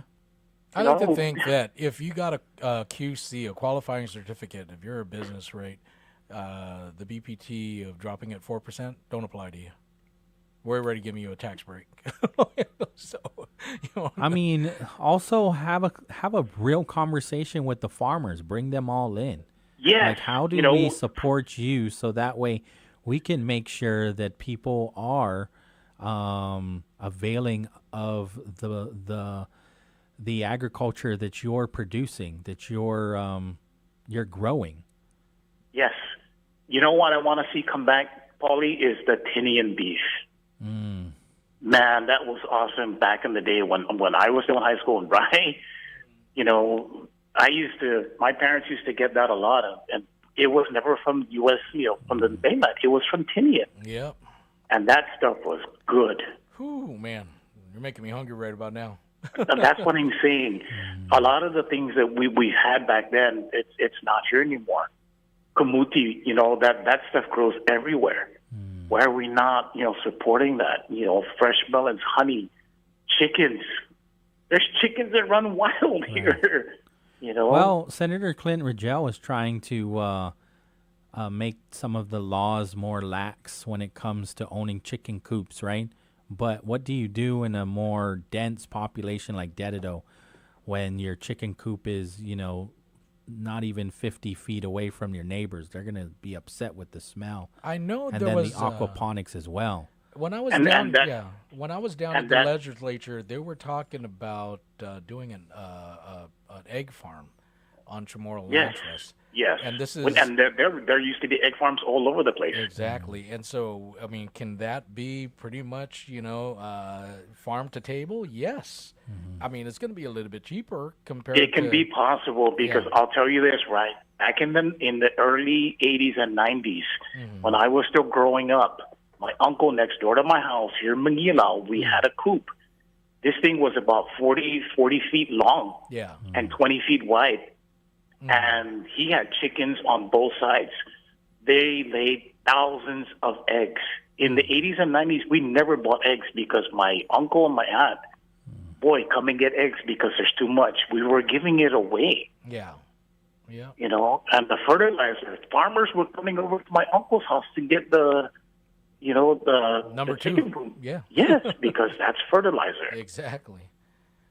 I remember planting some bananas, and my dad actually got all that, and he put it with the soil, and I'm like, okay, I don't know what that is, but yeah, go for it. Oh my gosh, everything. We've had everything. We've had Condot, Kamuti, we've had, Bilimbinas, we had melons, we had pineapples, corn. And we actually planted dogu, too, as well, so that we always had it for Christmas. But nowadays, Yes. you know could what hardly it's like. find it. You could hardly find it nowadays. We grew doggo all over our property, and I know because my mom said, "Boy, you're gonna learn." And I was in the hole up to my neck, digging it out, and we had fresh doggo. I was like, "Wow, this is interesting. I never knew this could grow." It was, you know. So these are a lot of things that I'm hoping that they're listening to because it's you know, for me, it's the economy. It's how are we going to sustain ourselves because of the fact that if push comes to shove, for sure, if we need to sustain ourselves, how are we going to do it? And this is the way to do it. You know, please listen to what we're asking because as a middle class citizen, I want to know how you're going to make the next 4 years better for us so that, you know, we can live. I don't mind paying for things, but in the return, what am I getting back as far as my government? For sure. I think we have somebody else on the line. Yeah, but we can go to break first. Yeah? And then, Okay. Thanks, All right, Jason. man. I really appreciate this. All right. Let's go with the NFL. There you go. All right, buddy. Be safe. All right. All right. I really appreciate where Jason is coming from. You know, it's great to have these conversations. Makes and up a lot of good points. Very good points, right? Yeah. All right, let's take a short little break. Okay. Actually, let's do traffic since it's our first one. Sure. And then we'll go to our short little break, and then we'll come in with Senator Sean Gumatauta. Oh, nice. Yeah, he wants to talk about the after effects or the after. Perfect. The after of the election. Perfect. So let's do this right about now. It's about that time we take a look at traffic for this Monday. 3:29 in the afternoon, helping you move forward along with Guam Auto Spot, Yes. Mr. Pauly Suba. All right, so I'm already on Marine Corps Drive. It isn't too bad at all in the capital. Heading northbound on Marine Corps Drive, I see some congestion right after John F. Kennedy High School into the Upper Tumon area. So there's mild congestion there. Obviously, you're not going to get hit hard with too much traffic unless you come up to a major intersection. I do see some more congestion in the Dedido area from Route 27A all the way to the Sengsong intersection. Once you pass that, all of Jigo looks pretty decent. Light work in Route 8, 16, and 10 as well. Route 4 is very light as well. So once again, helping you move forward on this Monday afternoon. Guam Auto Spot. Schedule that test drive today. Call them up, 478-AUTO. View their inventory on their website at guamautospot.com. As Guam recovers from Super Typhoon Bavi, GTA is here to help you stay connected and keep you moving. For a limited time, get $400 off any new premium smartphone with eligible plans. Or bring your own phone to GTA and receive up to $300 in account credits. To support your recovery, you'll also receive a free $100 76 fuel gas card. Terms and conditions apply. Visit any GTA retail store today. GTA, we start with you. Calling all seniors, there's nothing like Silver Savings Tuesday at Agana Shopping Center. If you're 55 and better, Tuesdays are made just for you. All senior citizens can now enjoy special discounts and deals every Tuesday at Vitamin World, SM Island, Miniso, Capricciosa, Taco Bell, Robbins Planters, Cinnabon, Subway, and of course, Ross Dress for Less. Great food, smart savings, and island favorites all in one place and all for seniors. Silver Savings Tuesdays only at Agana Shopping Center. Need a truck that works as hard as you do? Then head to Triple J Ford's Big Deals on Big Wheels sales event. For a limited time, score prices below dealer cost and drive home America's best-selling truck for 49 years. The legendary Ford F-150 starting at just $39,995. Choose from the rugged XL, stylish STX, or well-equipped XLT. All backed by the strength, capability, and innovation only Ford delivers. But don't wait. All stock must go. Visit Triple J Ford in Upper Tumon or get pre-approved and shop online at triplejguam.com. Triple J Ford, customers first. With decades experience in Guam and the region, Take Care members have access to the largest offering of free fitness classes and health education programs. Membership also includes the high-quality credentialed network of on- and off-island healthcare providers and the one-stop FHB Health Center and Urgent Care. Ask for Take Care. Call 671-647-3526. Go to takecareasia.com for more information. Take Care. Our island, your health plan. Hafaday, Guam! The Guam Hotel and Restaurant Association invites you to the Fair Trade Show, Guam's premier hospitality and food service event. Join us August 19th and 20th at the Hyatt Regency Guam from 8 a.m. to 5 p.m. Experience hands-on training sessions and exciting culinary competitions featuring professionals, apprentices, and pastry talent. Discover new products, connect with suppliers, and celebrate Guam's hospitality industry. Don't miss Fair 2026. Visit GHRA.org for details. KGUM-FM, Dedido, the talk of Guam. This is Wave 105.1 FM, a Glimpses media radio station.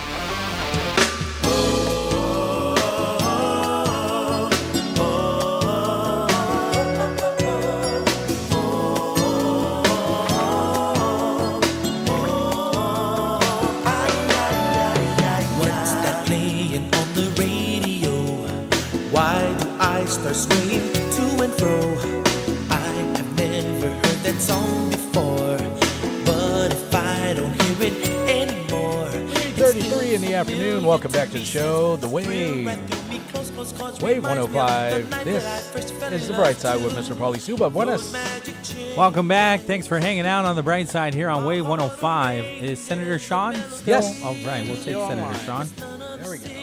Buenas. Hafaday, Senator. Thanks for hanging out with us here on the radio. And so I just wanted to give you the opportunity, since you're the first to call into the show. Is there anything that you'd like to say to our listening audience as somebody that's running for the 39th Guam legislature? Let me start with thank you. Yes. I think that's probably the most important thing is thank you to all the voters that came out. And I really had a chance on Election Day to be able to make my way all the way around the island. Nice. And I could not say thank you enough. And I think, as many people are kind of like digesting, including your last, 1 hour and 35 minutes of a show, I'm a little bit more optimistic. Nice. Considering that at least in terms of the Republican Party, in terms of our primary ballot, I think it was actually much better for us than we've seen in a long time. Okay. At least in my preliminary numbers, Pauly, I think we were up. I mean, we had 8,679 Republicans that cast a ballot in the primary on August 1st. That's up almost 78%. From an estimated, 4,800 back in 2024. Okay. And that's nearly triple the 3,008 GOP primary voters in 2022. Remember, that was an uncontested primary with my former boss, Felix Camacho and Tony Atta, and we had our first contested primary in, I think I did the math, was something like 16 years. So this was good for us, roughly. Yeah. Yeah, and so as the chairman of the Republican Party, when you look at these numbers, you're still, I assume, very optimistic. But when you look at the election all the way down, right, you see that we have a 39.8% voter turnout. There's got to be ways where we can all work together to improve that number, right? Oh, no, absolutely. And, I mentioned it on election night on another outlet, and this is an important distinction. It's not going to be just a Republican Party of Guam issue or a Democratic Party of Guam issue. This is going to be Guam Chamber of Commerce, Guam Contractor Association, Guam Association of Realtors, Soroptimist, Rotary Clubs, every church group you can imagine. Every part of our society and community is going to need to, get folks to get out and vote. I don't think the registration process is an issue anymore, Pauly. I mean, the online voter registration on gec.guam.gov is spectacular. I think people are doing that no problem as they come to Guam. Motor voters working. It's just this idea that they think that, well, I don't really have any skin in the game. I don't have a dog in the hunt, so maybe I'm not gonna vote. And so that's one of the first things. But even more importantly, I think, Pauly and Ryan, I think for all of us, it's so crazy when we speak to folks about, hey, listen, we need to make sure they're getting out and voting. We got to make sure that they're still registered. I think that was the thing that, I'll just be honest, hurt me. I had folks that signed my petitions. Thank you all very much for getting me on the ballot. But then some were spoiled, and it was very challenging to, okay, you're minus a bunch. And you're like, oh my gosh, I'd call them back and say, hey, you're not registered. And they're my good friends and family. And you're just like, and they didn't even know the purge list is such an invaluable tool in off-year elections. I believe the number that they purged was about 10,000, correct? Right, but then think about if I lost 100 and they're on that list, that's a big chunk. And I'm not the only one.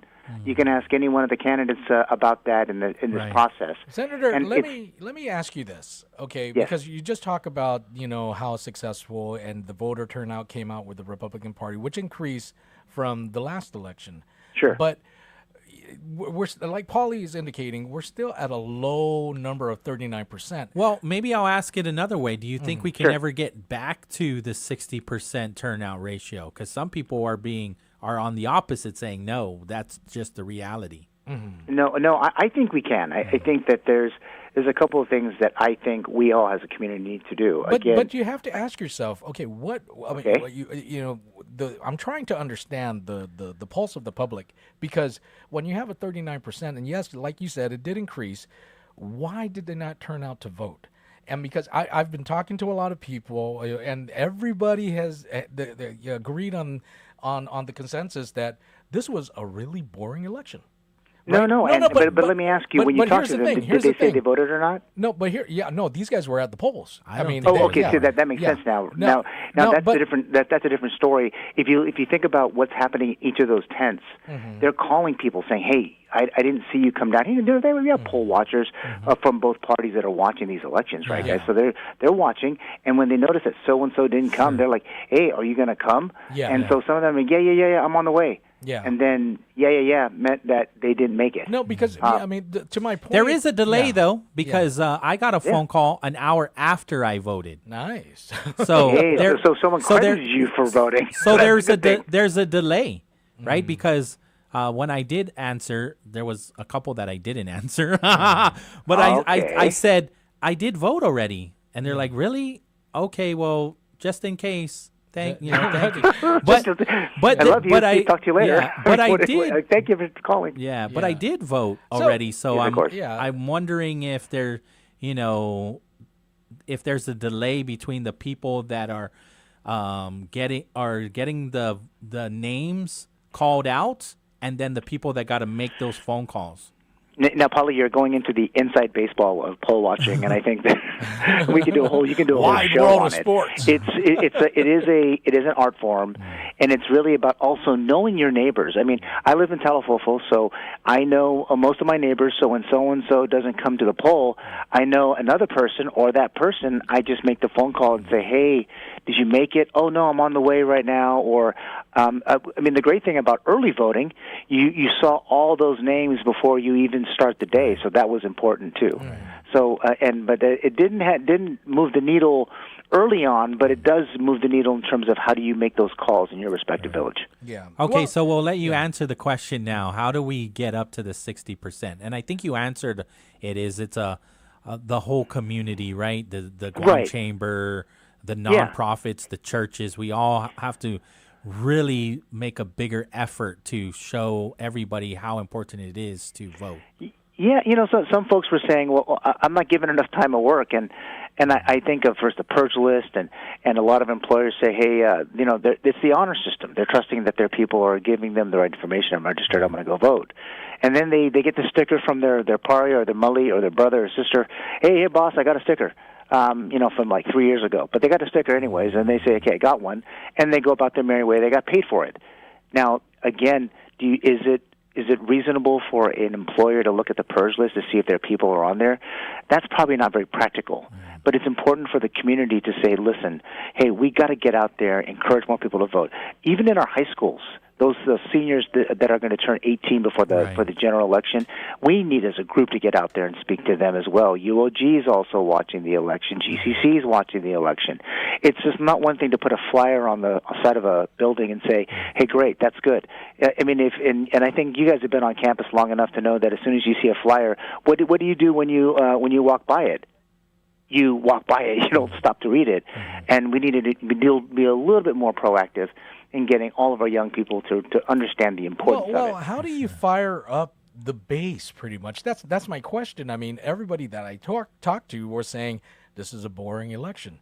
I mean, but Ryan, what is boring about it? No, but is the candidates, the candidates, and see, that's what I'm saying. Back in the day, you had mudslinging, you made it more exciting.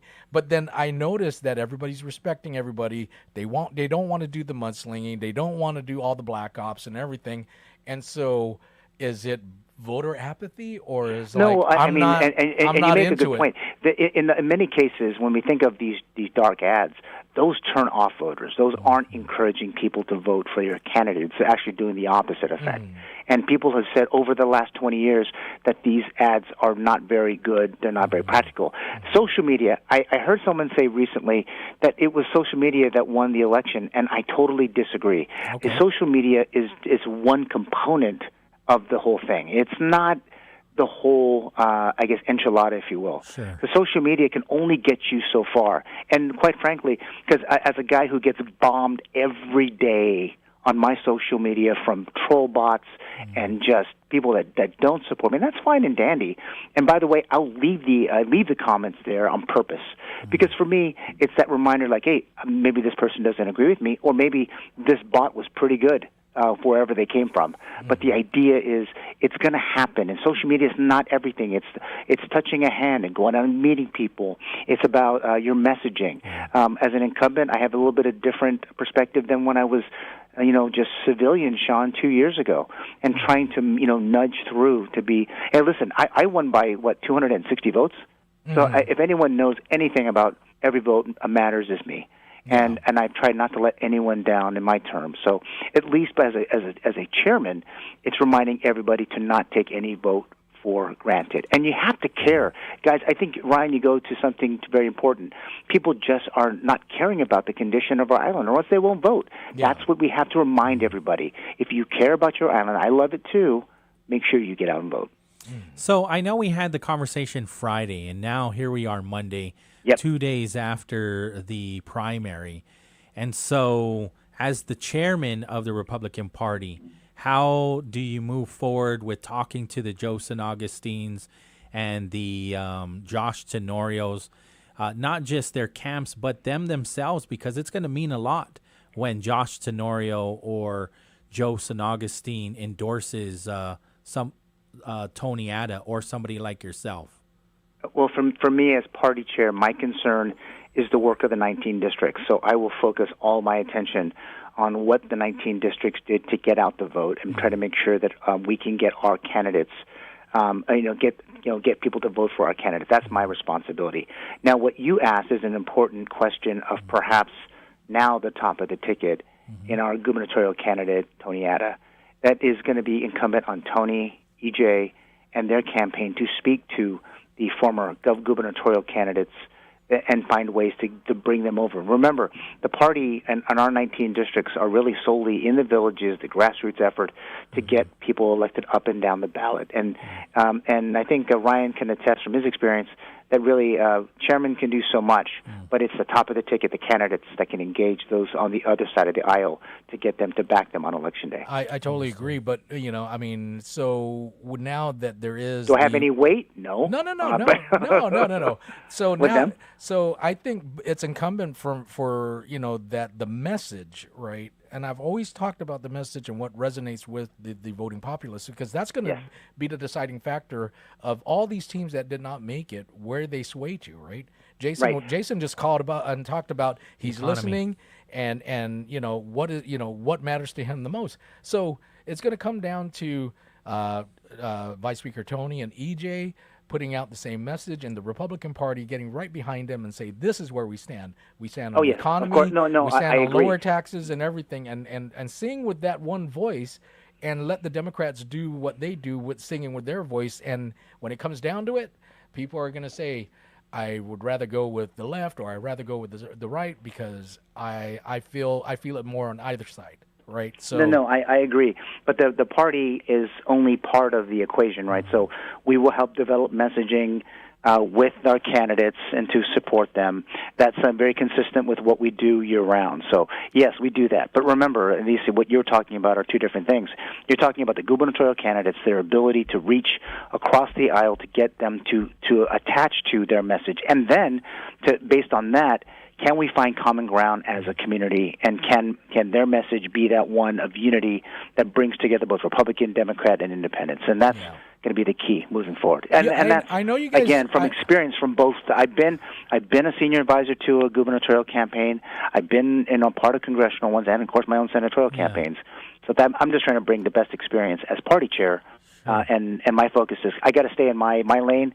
And my lanes to help develop a message for all of the districts. Were your hospitality tents satisfied with treatment across the board from? Oh my gosh, we had one tent, Pauly. You didn't get to see all the unity of. No, I did, but goodness. I don't see. Is there anything that you can share? I mean, yes, like the food was good. The Hoggett, right? There were resolutions that allowed them to be inside the fence, and so I'm sure they appreciate that. Right? I think let's get backwards a bit. So you got to love former Mayor Carol Tayama, right? Okay. She says, "Here's the law says you cannot electioneer within a certain amount of feet from a polling place." Yeah. And there's a big line drawn, right? So you know what she did? She put it right up to the line, which is totally within the law. Right. Yeah. And so that is important.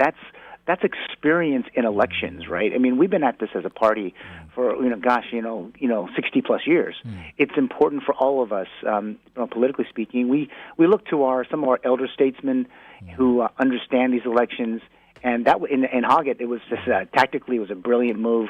We were the last thing a voter saw before they went into the polling site, and I think that yielded dividends for Hoggett. Right. So I got a question because and I'm going to pull this one out of my my hat. I know that the Republican candidates actually all got together, and you guys did a survey, and you guys basically lined up the top five most important things to the community. You know what I'm talking about, right? So if I tell you any more, I might have to kill you, Ryan. Well, at least give us what at least within, because this was not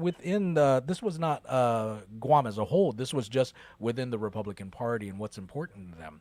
If you can, please share what the sentiments are in terms of that survey conducted that you guys did. What I can tell you is based on our polling, it shows that Guam is headed in the wrong direction under Democratic leadership at Adelup. Clearly, with the governor's numbers being even underwater over a year ago, we need to change course. Okay. And without going into further detail, that's what Republicans are looking at. Are we better off now than we were the last 4 years, is the old Ronald Reagan saying? But it's true today, meaning that we look at what's happened under Democratic leadership, both at Adelup and in our branch prior to Republicans coming onto the majority, which we wanted after 18 years. It's really important for all of us to remember that we want to put this right this ship right and get it going in the direction that every single person, Republican, Democrat, or Independent, wants to see for their island. Well, with the findings of the survey, would that be part of the messaging that you would use, going forward into the general? Again, if I have to tell you, I might have to kill you, Ryan. I'll just keep it to myself. Okay, all right. Well, I mean, if I give you everything, then what good is the next 90 days, Ryan? So, I mean, I'm not telling you anything that you don't know. Obviously, the Southern villages, they punch way above their weight class. They're doing great when it comes to voting. But, you have Dededo that is the most populated, and although there are more votes that come from the village, they have the lowest percentage, right? What is it, about 20,000? Right. 29.7 lowest turnout. So, wow. I mean, when you look at that village, I mean, you know how important Dededo is, and so does Therese has to know the same. The Democrats have to know the same. And so what else can we do to get that number to go up? I mean, I think the southern villages are doing exceptional. Right, and remember, it's turnout on, what matters the most is turnout on general election day. And what we found is that the 14,152 registered voters in Dededo really is the ballot-rich area to target to win an election. But we got to do a better job. I mean, our party does in trying to reach our messaging across that whole district. But it is not out of reach, and that starts with from the top of the ticket down, a unified message in those districts. And also looking at policies that support them. Listen, I'm working on a policy in League One, one of the most populated parts of Dededo, to bring a soccer field to the League One area, that an underutilized eyesore. And we just listen to our friends and family in League One and try to create policies that help them and remind the voters, hey, listen, we've been listening to you, and we just got to act. We can't sit there and say, oh, yeah, I'll come check you later. No, League One and across from League One Elementary, that area is almost a blight, and it's a shame that the DPR has let the park fall into disarray. But a great solution is to work with partners like the Guam Football Association to build something very tangible for all our kids to enjoy, and the community to make it even more beautiful, because it's a great area in that League One area. Yeah. As an example. Right, yeah. And then, I mean, we should be like congratulating Humatek and Hagatnya, right, and Malesu. We always look to them when it comes to, well, who are the villages that have strong turnouts, right? Yes. Yeah. So good. It's a good example. So I think when I looked at the number the other day or yesterday, so Hagatnya had 23%, PD was 21%. Again, Heights 20%. These were, at least for our party, these were pretty decent, believe it or not. But we're still going to continue to kind of focus on how do we work with our other districts to work with them to get even higher yields voter-wise. Obviously, the big target or ballot-rich villages, Dededo, Jigo, Tamuning, remain challenging. Right. And actually, they've remained challenging, Pauly, since 2022, and even before that in 2018. But at least I'm encouraged by the primary on Saturday. Just from experience, it was just a great turnout. It was way better than it's been in years. I would say it was better than 2024, and really it's just important for us to continue to do it even better. It was triple from the 2022 number. So I'm encouraged as party chair. And then for the legislature, I mean, we knew that only 15 can move on. So what does the party do to how do you talk to the three candidates that didn't make it and encourage them to run again possibly? I'm not sure. Oh, no, we keep them involved. I've talked to them, and I'm excited that they want to continue to support the party. So, yeah, they're part of this. The cycle's not over. It's not over until November 4th. All right. Is there anything else that I might have missed, Senator? No, Pauly, just wanted to say as we talked Friday, just want to continue to encourage everybody to think about the elections, how important they are, to register if you haven't done so, plan on election day, and then vote. So that's all I can do, and I'll be saying that until the election's over. So I think that's the best way. I'm going to be doing this whole entire cycle. We'll do our part 2 on the radio, and you have been, Pauly. I'll just say that you and Ryan have done a fantastic job in that, and all of your programs on your station have done that. So just continue to do that for all of us if you can. Thank you. Will do for sure. All right. You guys have a great day, and thanks again for your continued support of the election process. All right. Take care, Senator. All right. Okay. Thank you. Yeah, I think we'll do all day Saturday. I changed the programming. Okay. Just played island music. Yeah, no, I noticed. I was listening. I was like, sweepers, just reminding people to vote all day long. And so we'll do that. We'll make it it'll be like a broken record. Like, I know, I got to go vote. Yeah. Like, yes, please, it's important. Because, we all have opinions, right? But our opinions really aren't, we can take our opinions to the poll, but it's only when we vote. You just gave me a radio promo. Hi, I'm Ryan Nicholas, and this is Pauly Suba. And guess what, guys? We're currently right now on the road. We're going to go to vote. Yes, you should too. You should too. Yeah. Yeah, keep playing that. For sure. It's like, hey, yeah. We'll do a countdown. Yeah, it's like, hey, this is Pauly and Ryan again. Did you vote?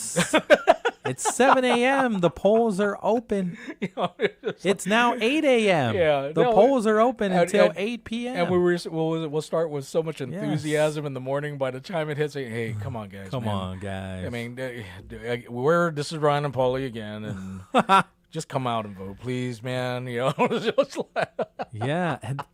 I want to bring up what this one person brought up. Mm-hmm. His name is Philip Atta. Did you read his letter to the editor? It's time for more modern, efficient voting in Guam. Yeah, I did read that over the weekend. That's interesting. Yeah. And so I would love to have that conversation. Mm-hmm. There are pros and cons to any idea. Yeah. But I'm glad that he's putting out an idea. Yeah. Mm-hmm. Yeah. So on the other side of the 4 o'clock news, the 4 o'clock AP news, I wanted to unpack. I would really like to have a conversation with Philip Atta because he talks about something that I have little knowledge about, but he's definitely got my interest. It's what is it? Ranked choice voting. He calls it RCV. And so it says, when presented with more than 2 candidates, instead of voting for one, you can rank them from your first choice to your last choice. So if you were voting in the Democrats' primary this year, you could assign 1, 2, or 3 to any ticket. You could simply mark 1 for the only one you care about, if you wish, or if you did not prefer either of the remaining 2 over the other. And I was I did my own research on this RCV. And so I like the idea. However, we're going to have to retrain the entire island. Yeah. And that's going to take a lot of investment too. Think about it, right? You got to educate the entire island on this initiative because it's not going to work. Look at how many spoiled ballots we had. The person literally tells you, do not turn it over. Yeah. You vote here in the primary. You vote Republican or Democrat. You cannot cross over. Understand? Yes. Good luck. And then 600 plus people are still doing it. I did the electronic voting at the early voting rate, and it didn't allow me to, if I choose Republican or if I choose Democrat, I would have to start all over to say, I just want to see the Democrat list. Right. I'm going to have to start all over again. So, I didn't use the paper ballot. Was it front and back for both Democrat and Republican, or did they give Democrat is one side and Republicans another side? Okay, but on the same sheet? No. Did they give you different? 2 different ballots? Are you voting? No, it's one sheet. Wow. I think it'd probably be better, right, if they actually give 1 Democrat, 1 Republican, and they could say, hey, look. No, it was one sheet. Yeah. Wow. Yeah. Okay. Now you got me second guessing. No, it was one sheet. One side was Democrat, one side was Republican. Wow. Yeah. Okay. Because there was no room for errors with the electronic voting. Yeah. It was fast. It was pretty quick. All right. Anyways, Dr. Ron McNitch called, and I told him, he was like, okay, I think I can only speak up to 4:15. I'm like, no, let's call back at 4:30 when you're free, because we really want to get down to the actual numbers with you. Unpack it all. Yeah, and then do a comparative analysis, right? Because the exit poll that his students put out, it was almost on the money. Yeah. So I want to see what the successes are and what, how did that come about? But it was a good exit survey, and it was pretty much, it matched pretty much the results that came out. So, but the only thing I think it was that it showed that it was neck and neck between Lieutenant Governor Josh and Therese Terlai won 10 villages and Josh won 9. Yeah. So Josh won most of the southern villages. Man. So we can be. He's going to call us back at 4:30, and right about now it's time for our AP News update. KGUM FM in Dededo, Guam. AP News, I'm Mike Hempen. FIFA President Gianni Infantino is abandoning his divisive plan to sell World Cup privates to private equity after receiving pushback from all corners of the soccer world. His decision came a day after his senior advisor, who sat on a White House panel, resigned, and Asia's soccer body joined Europe and North America in opposing it. Infantino had proposed creating a $20 billion company to run the World Cup with private investors, but drew backlash that increased every day. Seattle has a new interim police chief after a mass shooting at the Bite of Seattle Food Festival. The AP's Jennifer King reports. Get out! Get out! Seattle police have released body camera footage from a shooting that killed 3 people at a crowded food festival last weekend. Just apply pressure to it, okay? Seattle Mayor Katie Wilson's defending her decision to oust the city's police chief, Sean Barnes, but declined to explain all of her reasons. I am making what I firmly believe is the right decision at the right time. The change came amid criticism of slow and confused communications after the shooting. Wilson named Deputy Chief Andre Sales as interim chief. I don't take this responsibility lightly. Sales says he believes investigators are close to finding and arresting additional suspects. In response to these concerns, the Seattle Police Department will increase staffing at all remaining major summer events. I'm Jennifer King. Hamas says it will begin disarming as part of a deal announced by President Trump that also requires Israel to end its strikes and withdraw from Gaza. But Neil Quilliam, a Middle East expert from London's Chatham House think tank, says Benjamin Netanyahu is unlikely to carry through with the deal, with elections in Israel hanging over his head. United Nations Secretary General Antonio Guterres welcomes the agreement, calling it the only good news in recent days from a troubled region. This is AP News. It has been chaos as thousands crossed the border from Morocco into Spain, resulting in thousands of deaths. About 60,000 migrants have crossed from Morocco into Spain's tiny Ceuta territory within a 24-hour period, according to the president of the self-governing city. At least 41 people have died in the process. However, footage showed many making their way back to Morocco, as the Spanish government said roughly half of them returned voluntarily, given the dire conditions there. Spanish Prime Minister Pedro Sánchez visited Ceuta on Friday and condemned the border breach. A local official in Ceuta described it as a serious humanitarian crisis, saying thousands of migrants, including unaccompanied children, were left sleeping in parks and on sidewalks, while others roamed the streets aimlessly. I'm Karen Shamas. I'm Mike Hempen, AP News. AP News, I'm Mike Hempen. Hamas has confirmed that it will disarm in a potential breakthrough for ending the war in Gaza, but major obstacles remain. Middle East expert Neil Quilliam, who's at London's Chatham House think tank, says the takeaway from the deal is that the fighting in Gaza is simply on pause. There is very little prospect of conflict resolution. It's conflict management at the moment. And the livelihoods of the Palestinians in Gaza is horrific, continues to be horrific. Humanitarian aid is trickling through, so their livelihoods are deteriorating.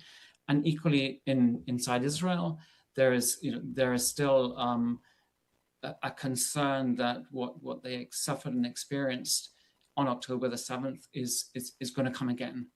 So I just see the conflict as such. What we're seeing is just a very large band-aid being put over it. Israel has KGUM-FM, Dedido, the talk of Guam. This is Wave 105.1 FM, a Glimpses media radio station. Need a truck that works as hard as you do? Then head to Triple J Ford's Big Deals on Big Wheels sales event. For a limited time, score prices below dealer cost and drive home America's best-selling truck for 49 years. The legendary Ford F-150 starting at just $39,995. Choose from the rugged XL, stylish STX, or well-equipped XLT. All backed by the strength, capability, and innovation only Ford delivers. But don't wait. All stock must go. Visit Triple J Ford in Upper Tumon or get pre-approved and shop online at triplejguam.com. Triple J Ford, customers first. As Guam recovers from Super Typhoon Bavi, GTA is here to help you stay connected and keep you moving. For a limited time, get $400 off any new premium smartphone with eligible plans. Or bring your own phone to GTA and receive up to $300 in account credits. To support your recovery, you'll also receive a free $100 76 fuel gas card. Terms and conditions apply. Visit any GTA retail store today. GTA, we start with you. 4:06 in the afternoon, and once again, it's about that time we check out the roads of Guam as we help you move forward along with Guam Auto Spot, standing by with the very latest on your daily commute, Mr. Pauly Suba. All right, things are slowing down for you on Marine Corps Drive in the capital. And so right when you pass the intersection between Route 4 and Route 1, things do clear up until about Governor Carlos Camacho intersection. And then you got some major delays from there all the way to the ITC intersection. Again, things clear up for you even throughout the intersection of Route 10A, which is Airport Road, and Route 1. Upper Tumon looks pretty decent. There is major congestion inside Hamburger Road, so that is not a shortcut if you're trying to get over to 16. Things will slow down for you if you're trying to get over across the Harmon Loop or onto 16. I don't see too many difficulties along the way continuing on Marine Corps Drive until you get to about the Dedido Flea Market, and then you're going to see those delays until the Isengsong intersection. Other than that, Route 16 looks pretty decent, and so does the tri-intersection. Light traffic throughout Route 10 Manilao. Once again, helping you move forward on this Monday afternoon is Guam Auto Spot. Call them up, 478 Auto. View their inventory on their website at guamautospot.com. With decades experience in Guam and the region, Take Care members have access to the largest offering of free fitness classes and health education programs. Membership also includes the high-quality credentialed network of on- and off-island healthcare providers and the one-stop FHB Health Center and urgent care. Ask for Take Care. Call 671-647-3526. Go to takecareasia.com for more information. Take Care. Our island, your health plan. Hafaday, Guam! The Guam Hotel and Restaurant Association invites you to the Fair Trade Show, Guam's premier hospitality and food service event. Join us August 19th and 20th at the Hyatt Regency Guam from 8 a.m. to 5 p.m. Experience hands-on training sessions and exciting culinary competitions featuring professionals, apprentices, and pastry talent. Discover new products, connect with suppliers, and celebrate Guam's hospitality industry. Don't miss Fair 2026. Visit GHRA.org for details. My name is Erica. My son, Kason, is a patient at Shriners Children. My oldest called me and said Kason got burnt. The trauma doctor came in and said he needs to go to Shriners. His injury was a big injury, and I think a testament to the care that we provide. He's fully functional. He's riding his dirt bike, doing all of the things that you would want him to do. We're just so thankful that Kason is still here. Go online right now to loveshriners.org. Balanced, fair, thoughtful. Wave 105 FM. Ejected and the parachute deployed just in time as the jet plowed into the runway.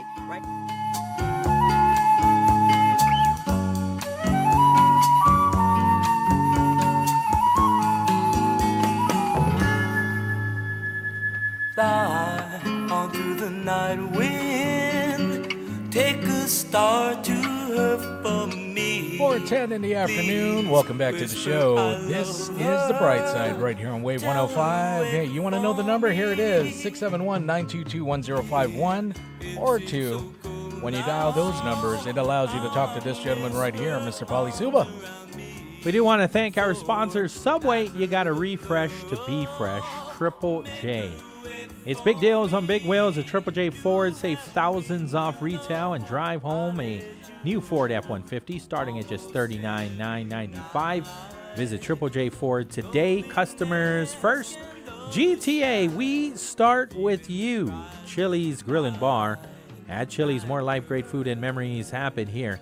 And Micropack, heading off island, capture every moment with cameras and memory cards from Micropack. 671-922-1051 or 1052.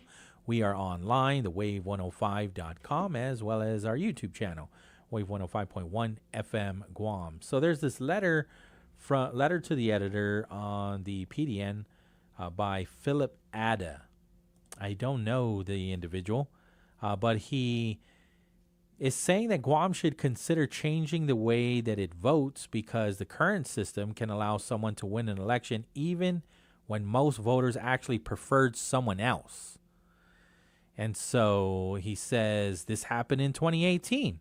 There were 4 Democratic teams running for governor. Lou Leon Guerrero and Josh Tenorio won the primary with only 32% of the vote. And the second place team got 31. That was Frank Uggan. And Frank Uggan with Alicia Limtiaco, right? And so that means 68% of voters voted for someone else, yet Leon Guerrero and Tenorio still won. So that's kind of the same thing that we are experiencing in this primary, at least for right now. Terlai also, won with about 32% of the vote and is moving on. 40+%, right? But it's clearly not 48%. And then Josh Tenorio 44 and Joe San Augustine 8%. And so even though Terlai and Perez won, 52% of voters voted for somebody else other than them. And so he's saying that whoever gets the most votes wins, even if they don't get more than 50%. Obviously, this is only for the primary. In the general, you have to win 50% plus 1. So he says there's a way to fix this. One solution, obviously, is the runoff election. That's when 2 top candidates compete in a second election. It would actually be the third for us. Everyone votes again. One candidate must receive more than 50%. He says that runoffs have drawbacks. He says that costs taxpayers more money. Voters have to return to the polls again, and then turnout is often lower the next time. And so he also points to 2020 for the delegate election. This was between Mike St. Nicholas and Dr. Robert Underwood. The primary was canceled because of COVID-19, but since no candidate received over 50%, the officials still had to hold a runoff anyway, defeating the goal of reducing public gatherings. How ironic is that? And so he is recommending a ranked choice voting system. Instead of choosing just one candidate, voters rank the candidates. And so, for example, you would rank number 1, your favorite candidate, number 2, your second choice, and number 3, your third choice. If nobody gets over 50%, then the candidate with the fewest votes is eliminated. Those voters' second choice votes are transferred to the remaining candidates. The totals are then recalculated. The process continues until someone has a majority. Simple, right? Are you following? Wait. I'm following because I had to tell myself 3 times, like, okay, I get it. But the common person's not, and you're going to have to educate the whole community on this ranking system. So the one with the least votes, the automatic, their votes go to the candidate you will recalculate the vote and then the voters. So let's just say I voted for Joe San Augustine. Yeah. That's my number 1. Yeah. Then my number 2 is, let's just say it's Therese. Yeah. So obviously my Godzu, Joe San Augustine, is third place. Yeah. He's out. So then the ballot system is going to say your vote belongs to Therese because you voted second. You on your ranking choice, your second favorite was Therese. I get it, but I don't, the one man, one vote theory here, I don't know, man. I mean, I just see a number of things going on. And well, you're going to have to do a very comprehensive educational campaign. And already something so simple, we're already seeing ballots being spoiled, right? And so rank them 1, 2, 3. But here's the question: what if they're tied? Okay. What if they're tied? Who is the presumptive winner, right? And it was like, well, Pauly voted for me. Well, he voted for me too. So, but he ranked. But I ranked them. Yeah. So there can't be a tie because I Okay. ranked them. But even if they got If the I same amount only of say votes? if I only say one and I refuse to vote for two, then they can't put my vote on a No, second I person. totally get it, but Yeah. could that be grounds of taking this to court and saying, well, I got the same amount of Well, votes? the law will have to pass. Mhm. We'll have to decide. So you can't take it to court because the legislature who represents the people Mhm. have decided this is how we'll do I mean, it. because a voter intent is already fixed in there with your ranking. Well, the reason why I don't want to, if you can turn the camera on Oh, real quick, sorry, no sorry, worries. sorry. The reason why I don't want to discredit this individual is because, I mean, you heard Maria Pangilinan this morning with Patty. She's like, bring me your ideas. Yeah. This is an idea. No.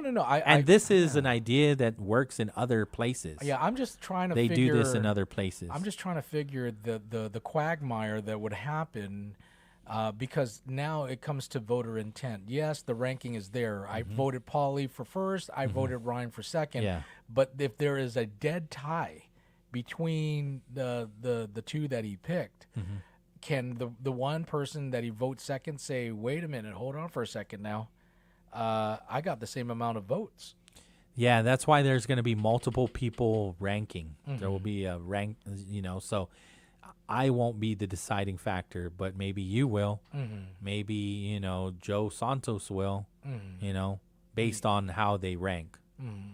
Yeah. I'm just, man, I just see, I see the idea I kind of like it, but then I'm just like looking at, and like you said, there are so many mistakes with even the most simplest thing of do not cross over. Yeah. You can only vote Democrat. You can only vote Republican. But yet, how many spoiled ballots do we have? We're still messing it up. We're still messing it up. And so, gosh. And then, the thing about it, right, is like, I voted for you. Okay, but who's your second choice? But the reason why he's bringing it up again is he wants to solve the issue of low voter turnout. Mhm.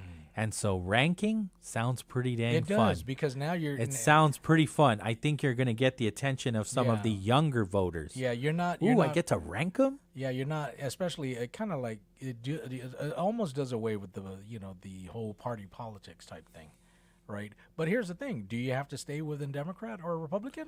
I don't know. Because I mean- let's say if I liked a Republican for my first choice, and Yeah. if I liked a Democrat for my second, right?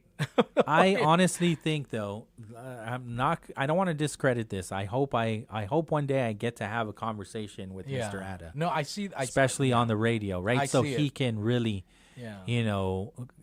it's his idea, And or I he's understand- bringing it up, and yeah. I'm sure he could defend it a whole lot better than I could. Yeah, and I understand that this is a practice in some jurisdictions in the United States. Apparently. Yeah. Mhm. Yeah. And other countries too. Mhm. So I like the idea. I do see, again, there are pros and cons. But also, I mean, if you really are trying to solve the issue of low voter turnout, Just get rid of the primary. Have one election. Exactly. Get rid of the primary. Have one. Everybody talks about the importance of So voting.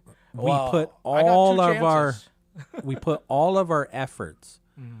We put all of our investment. We put all our energy, all our time. I think even the people, like you said, you were saying, in your opinion, and others that you talked to, said that this election was boring. If there's one, then we can make this even more exciting, Yeah. knowing there isn't going to be another one. Yeah. And so here's the thing. There will be a chance that there will be a runoff if it's 50% plus one. Well, okay, then now you have two, but you have two now. Yeah. So you're not saving or losing money this way. Okay, so you will have two, but at least on the second one, it will be closer to the first. I think Dr. This Ron- 90-day difference, there can be fatigue. People, especially, think about the people that worked really hard for Frank or for Josh, and they didn't win. How demoralizing that can be. All of that time and energy for months. And the question is, do we increase the low voter turnout because their gods who didn't make it, and they're like saying, I don't even want to vote? Well, they might not even want to. Okay, I'm gonna vote one way or another, but I'm not gonna put the same time and energy that I did. Yeah, I'm over it. Yeah. And so you're probably not. You'll probably see a handful of them join the efforts and get excited and whatnot. But I'm willing to bet there's quite a few that are just like, peace out. Yeah. It is what it is. Yeah. I tried to tell y'all, and it didn't go the way that I hoped for. It's demoralizing. Yeah. And I'm not going to speak for anybody. And tomorrow we call that Ladzo. So, and 90 more days of this? Yeah. I don't, I want to be optimistic like Senator Sean Gumatautal, right? But the reality is, that is a high mountain or angle to walk up, right?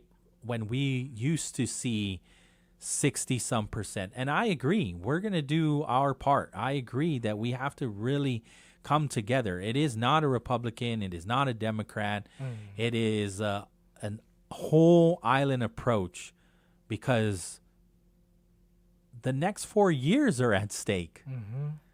So, and that's not rhetoric. That's literally the next 4 years are what is at stake. So it is important to vote, but I'm not going to blame anybody that's just like, nah, I'll go vote, but I'm not going to put that kind of energy. And then you might have some people like, I don't like either one. Yeah, and that would increase the low voter turnout. Yeah, and also maybe reconsider the general election. Maybe a weekday's no good, because Senator Sean brought up a really good point. I mean, somebody that has 2 hours to go and vote, but 2 hours of an extra lunch break sounds better to me. Yeah, but instead, and they might not go and use it to vote. Because I do recall that if you were to, especially and then within you have government, some employers that will say, well, you get off at 4. Yeah. You get off at 5. Yeah, but it's by law and that they get cannot. To vote till 8. They're allowed 2 hours, right? But in order for you to get those 2 hours to go out and vote, you have to show proof that you actually went to the poll and voted. And Senator Sean's like, well, here's my sticker that I was saving 4 years ago. No, but yeah, I mean, I like the idea of this Phil Ada. I mean, I think it's innovative, it's new, it's something that can bring out the voters, because when you give them more than one choice, right? But then at the same time, it's like, I just see a lot of things going wrong with this. Early on, for sure. Yeah, and so we're going to have to put more money into the Guam Election Commission, especially an educational campaign. You're going to have to do this right. Yeah. And I don't know if the public even has the appetite think for election reform. Because in a lot of ways, this is, by changing it up, that's election reform. I think we spend like at least about 250, maybe even excess of 300,000, right, per election, with the ballots and whatnot. Because I'm even questioning the early voter. I'm sorry. Yeah. The early voting, if we keep getting only 8%, I mean, you have to show, when you only have so much tax money, right, and so many different priorities, right, there's so many, right, you're going to have to make a decision. And it might not be a popular decision, but, we're not putting our money where people actually see it as a priority. We're talking how important it is, but people aren't taking it seriously. Yeah, and to the credit of the Guam Election Commission, they make it as painless as possible.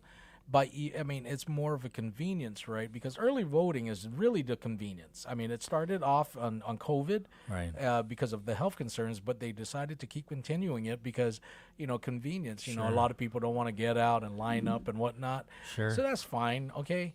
But if you're just paying for convenience and the numbers are still low, that's really an expensive convenience right there. And so for me, this is another question too. Maybe it also is hindering how exciting an election is, because you have 5,800 people that already vote, so they're not going to turn out on the day of. So you have early voting, and then you have the primary, and then you have the general, right? So 3 chances. I mean, I had somebody who's like, "Hey, if we don't vote now, we can vote on the general, right?" People calling me up, I'm like, "Yeah, but vote now." But because you lost all of those choices, all of those choices have gone away now. So that's why I think it's exciting to vote primary. You have more options. If I wanted to be a mover and shaker and get rid of the primary, right? For those of you guys listening, you don't even have to necessarily get rid of it. Just make the Democrats pay for it and let the Republicans pay for it. Let them, and then whoever wins, that's who they come out for the general. But being a taxpayer, and then all the independents just make it straight to the general. Yeah, being a taxpayer, that would be ideal. Yes, being a taxpayer. We are paying for these elections. You have the election commission going up to the Guam election commission. Guam legislature saying we need this to conduct this, and we need this for education and all of that. So it's taxpayer money. But when you really think about it, it's party politics. The parties should stay away from it. And they already have their own elections. I mean, Senator Sean doesn't just get to be chairman. Yeah, they have their own They elections. elect him. Yeah, but back in the day. Same thing with the Democrats, right? There's an election that happens for their officers. This is what happens back in the United States. You have 18 people running for president of the United States, and then they have their Republican convention or Democrat convention. And Mr. Speaker, I give 3 votes from the beautiful island of Guam. Yeah. So the more delegates they get, the more they win the nod, right? And so we can do the same thing. The more here. the population. Yeah. Yeah. We can do the same thing here, where the parties handle their own elections. We don't pay for it. Let them pay for it. And the only thing we pay for is the general. The general. Should somebody come close, or like with 500 votes or behind somebody, then we have a runoff. And that's that's 2 elections again. Yeah. But I mean, when it comes down to it, the runoff is gonna be if Democrat candidate. Yeah. No, I get it. We're still only paying for 2. We're not paying for 3. Yeah, and I think that will probably, like you said, invigorate, fire up the base, because they only got one shot at this. It could, because we can't just keep doing the same thing and expect different results, right? Yeah. If we want to, we'll definitely save some money. Right. I can tell you if we want to invigorate the community or try to, we're going to have some kind of election reform, right? I think that's just with anything. When we look at even like, how many times has a radio station changed its imaging because something's not quite working. We're trying to, and sometimes it works and sometimes it doesn't work. 4:31 in the afternoon. I know we're gonna. Is that Dr. McNinch already? The phone rang. I got it, but nobody's on the other line. He's probably calling in. Let me see if I can call him. Okay. Well, I can do traffic while we wait, because we're right at that time. Let's do that. Yeah. Okay. All right. Okay. 4:31 in the afternoon. Right. Let me check out the Guam transportation program. I know they always put out a lot of really good information too.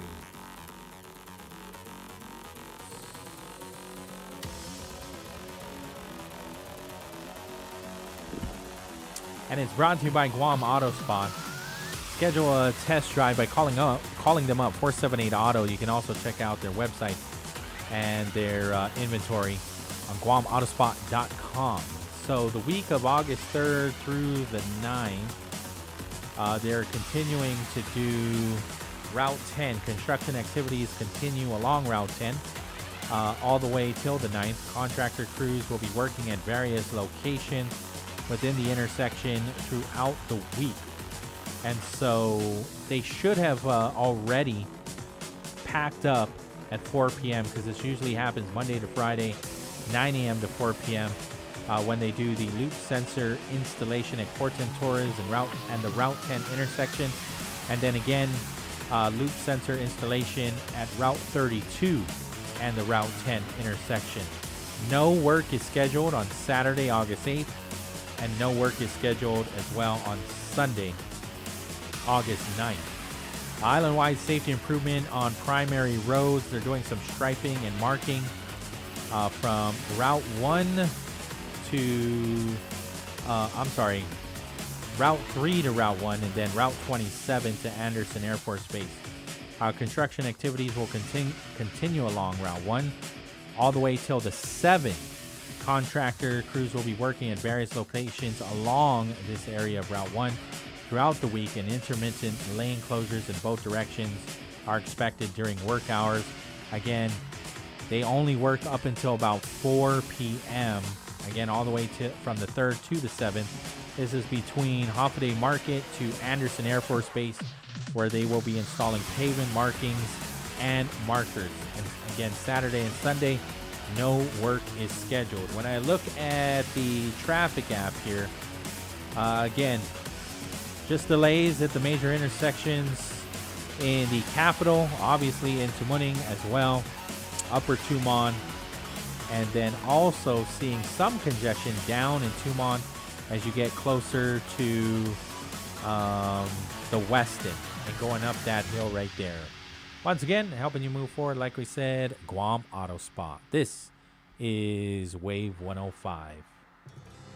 As Guam recovers from Super Typhoon Bavi, GTA is here to help you stay connected and keep you moving. For a limited time, get $400 off any new premium smartphone with eligible plans. Or bring your own phone to GTA and receive up to $300 in account credits. To support your recovery, you'll also receive a free $100 76 fuel gas card. Terms and conditions apply. Visit any GTA retail store today. GTA, we start with you.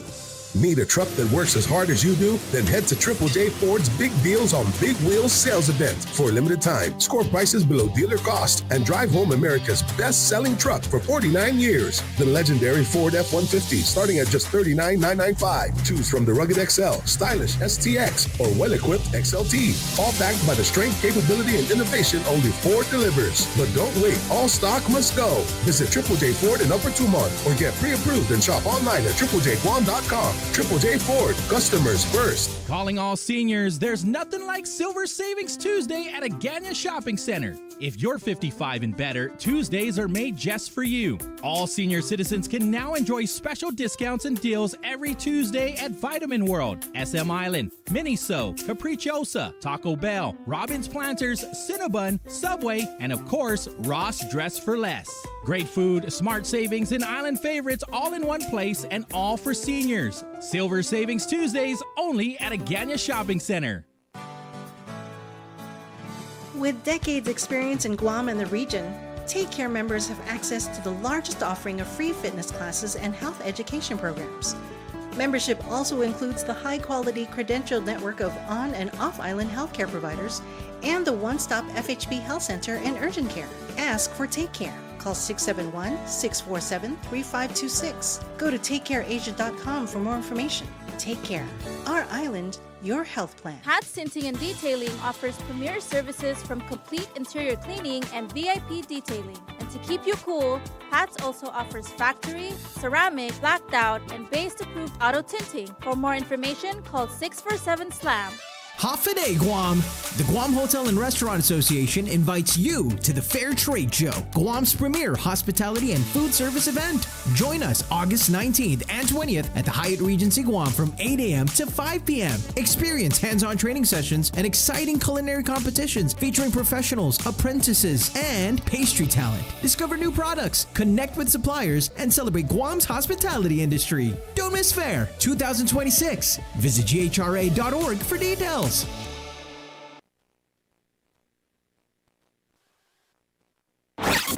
Feeling good, getting things done.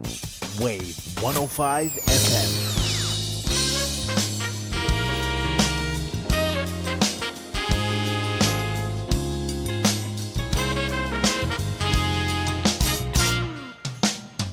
I guess you wonder where I've been.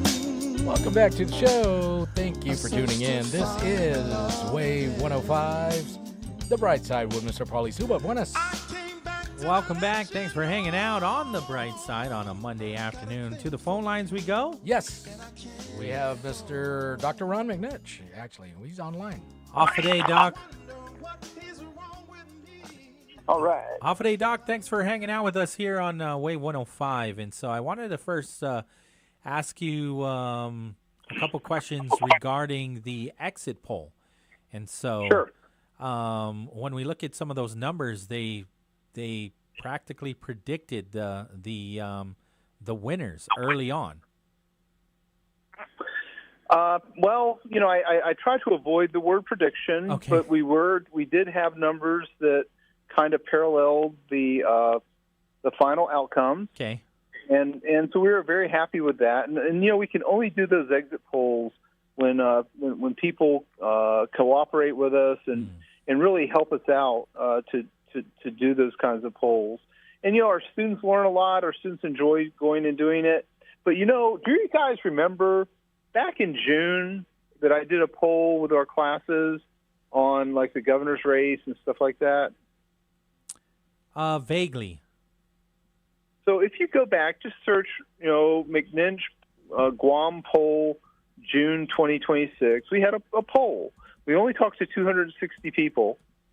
And the poll said Tenorio would have 28%, Terlaje would have 27%, Atacalvo 24%, Blazacata 17%, and San Augustine, San Nicolas 3%.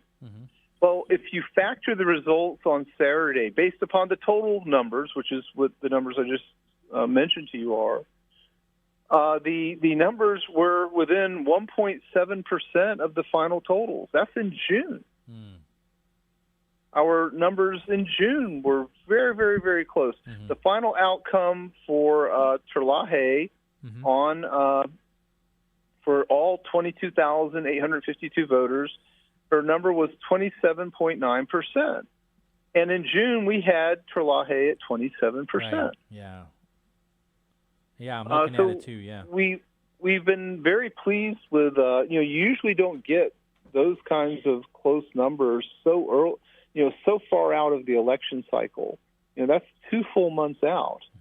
I heard you guys talking, and you made a very astute comment about southern villages and how they went with Tenorio and how the other villages had went with Terlaje and everything else. It's so interesting. And, everyone talks about, the Democrat win. That was a 400-vote race, guys. I mean, that's how narrow, that's an hour of active voting in any given area. That's how close that dang race was. And the other thing that we looked at is, did San Augustine and San Nicolas have an effect on Josh a little bit by drawing some votes? Were there other dynamics going on? That there was no delegate competition on the Democrat side. So was there some migration from the Democrat side and the Republican side, or vice versa? All these neat things. But I think the bottom line is, and I mentioned this positively because I like Josh very much. He's an old friend of mine. I think what the voters were having trouble with was that they didn't view Josh and Tina as being able to bring forward change. It was simply a continuation kind of a view of an administration. And I think that always hurts what we call succession candidates. So that is, like, for example, when Al Gore tried to run after he was Clinton's vice president for 8 years, and George W. Bush was able to beat him. Well, Al Gore was looked at as a succession candidate. It was just going to be a continuation of Clinton when people actually wanted some change. And Gore was not looked at as being able to bring forth change. And so these are part of maybe some of the reasonings that people voted the way they did. Yeah, I think also we had 16 years of a Republican administration, but they were two different administrations, right? You had Felix Camacho with 2 separate lieutenant governors, right? And then you had Eddie Calvo come in after that. And so, yeah, it was 16 years, but I mean, who was at the top? There was 8 years of Felix and then 8 years of Eddie. So with Josh, it would be, a continuation. You're correct of that 8 years. And so, do they want 12 years of what? And even if it is different, out of all the options, it's the most similar to what we have now. Right. And so if we talk about change in government and things like that, we often like to talk about two general concepts. One is incrementalism, where you do little step by little step by little step. The other one is something we call punctuated equilibrium. That's where things change really a whole lot all at once. Like, for example, when COVID shut down everything, look at how fast that happened, in 2020, when suddenly everybody got bottled up within the space of a month or so. Very, very rapid change. Well, if you go back and you go to the example you just mentioned, Felix Camacho's running mate, Kaleo Moylan, ran against him. Yes. And was unsuccessful. And then Mike Cruz, his second lieutenant governor, then tried to do a succession campaign and ultimately was not able to do it. He was not successful against Calvo at the primary. So there are plenty of Guam examples of the exact point you're mentioning. That is that it's hard to grow out of the shadow of a governor you've served under. I believe Joe Atta is a rare example of when a governor was able to. But if I recall, I don't think he was able to do it immediately following. He had a little break in service. There was a break. He went back to the legislature, became speaker, and then ran. So he didn't bring the baggage, in other words, right? So but yeah, he was able to show he was a changed person. And here's the neat thing, guys. I always remind political leaders of this, and I refer to it as the great unfinished work. So what happens is these guys and gals are in the legislature or even in the governor's seat, and then they step away from public service. Either they don't continue, or they've timed out their 8 years, or they have not been successfully reelected. And then they have a time away from the heady experience of active governance. And they have unfinished work that they wanted to do. That is, and a lot of them reflect on the would have, could have, and should have stuff. They would have done things differently. And then when they're given a second chance, and a good example of this is Doug Moylan. Doug Moylan was the Attorney General. He was not successful in coming back as Attorney General. And then now, in the last 4 years, he came back as Attorney General on a second round, and his approach was different. His way of thinking about things was different. And I think that there's some advantage to that. So many of our leaders get disconnected from the public. I joke around that they get treated like mushrooms by their staff. That is, they're fed on crap and kept in the dark all the time. And their staff don't tell them what's really going on for various reasons. Sometimes the leaders don't want to know, though. We have so many interesting things we're able to see and study on Guam from a political standpoint. You don't get to see and talk about anywhere else. Here's a question. Here's a great question. Earlier, you've had Guam officials call into your radio station and talk to you personally. That doesn't happen in a lot of U.S. jurisdictions. No. Doc, how can you explain this to me? Because Pauly and I were talking about it earlier, and I'm sure you hit the polls on Saturday. Likewise with Pauly and I. And what I noticed was you had the unity chants between Speaker Blas and Vice Speaker Tony. The Republicans were united. Even though they were running against each other, they were united. And then off to the side, you would see a pop-up tent with Teresa Lahi's supporters, and there were like either one or two, maybe even three at the most that I've seen. And then you had the Josh and Tina camp, which was like all, the energy was great. The excitement was there, but it didn't translate to the numbers. And so it was like, for me, I look at that as the silent majority, right? I mean, the ones that are not going to be, explain where they're at. They're not taking anybody's side. but because the contrast clearly is his students talked to those individuals because that exit poll, majority of the people said Therese Terlahi. Yeah. So his students were speaking to people that weren't under that hospitality. No, you're right. You're right. camp. And so, I mean, does that leave the question now? I mean, is it all campaign noise? And you know, but so what really matters? I mean, what was the defining moment where they walked up to the poll and they said, you know what, enough is enough. I'm going to vote for this. You know, as opposed to that side. I mean, if you can explain to our listening audience what happened there. Well, there's three things that I think matter, guys. A couple I've talked to with others too. One's the Cinderella effect. Nobody thought Therese Terlahi was going to do anything, right? "Quote unquote" air quotes. Nobody thought she was going to be able. Cinderella story. Everybody loves a good Cinderella story. Why do we love Susan Boyle on Britain's Got Talent, right? Exactly. Right? Yeah. We like that kind of story, and it fits a narrative. It fits what we call one of the Campbell narratives. I don't know if you're familiar with Star Wars. All George Lucas did is grab the Campbell narratives, which is the hero's journey, and spun a bunch of space opera stuff into it. And he utilized a lot of the World War II experience. If you know, I mean, like Hitler being dominant. He was a chancellor, and then he became the dictator. Pretty much like Palpatine. Good versus evil. Does that sound familiar? Yeah. And you've probably heard some of that language in this election, that there's good and evil. So that's one thing. But here's another thing, guys, I want to mention. One, I don't like the office voting if it's not needed, especially for primaries. There's no reason to have that office voting. Primaries are supposed to be political party elections.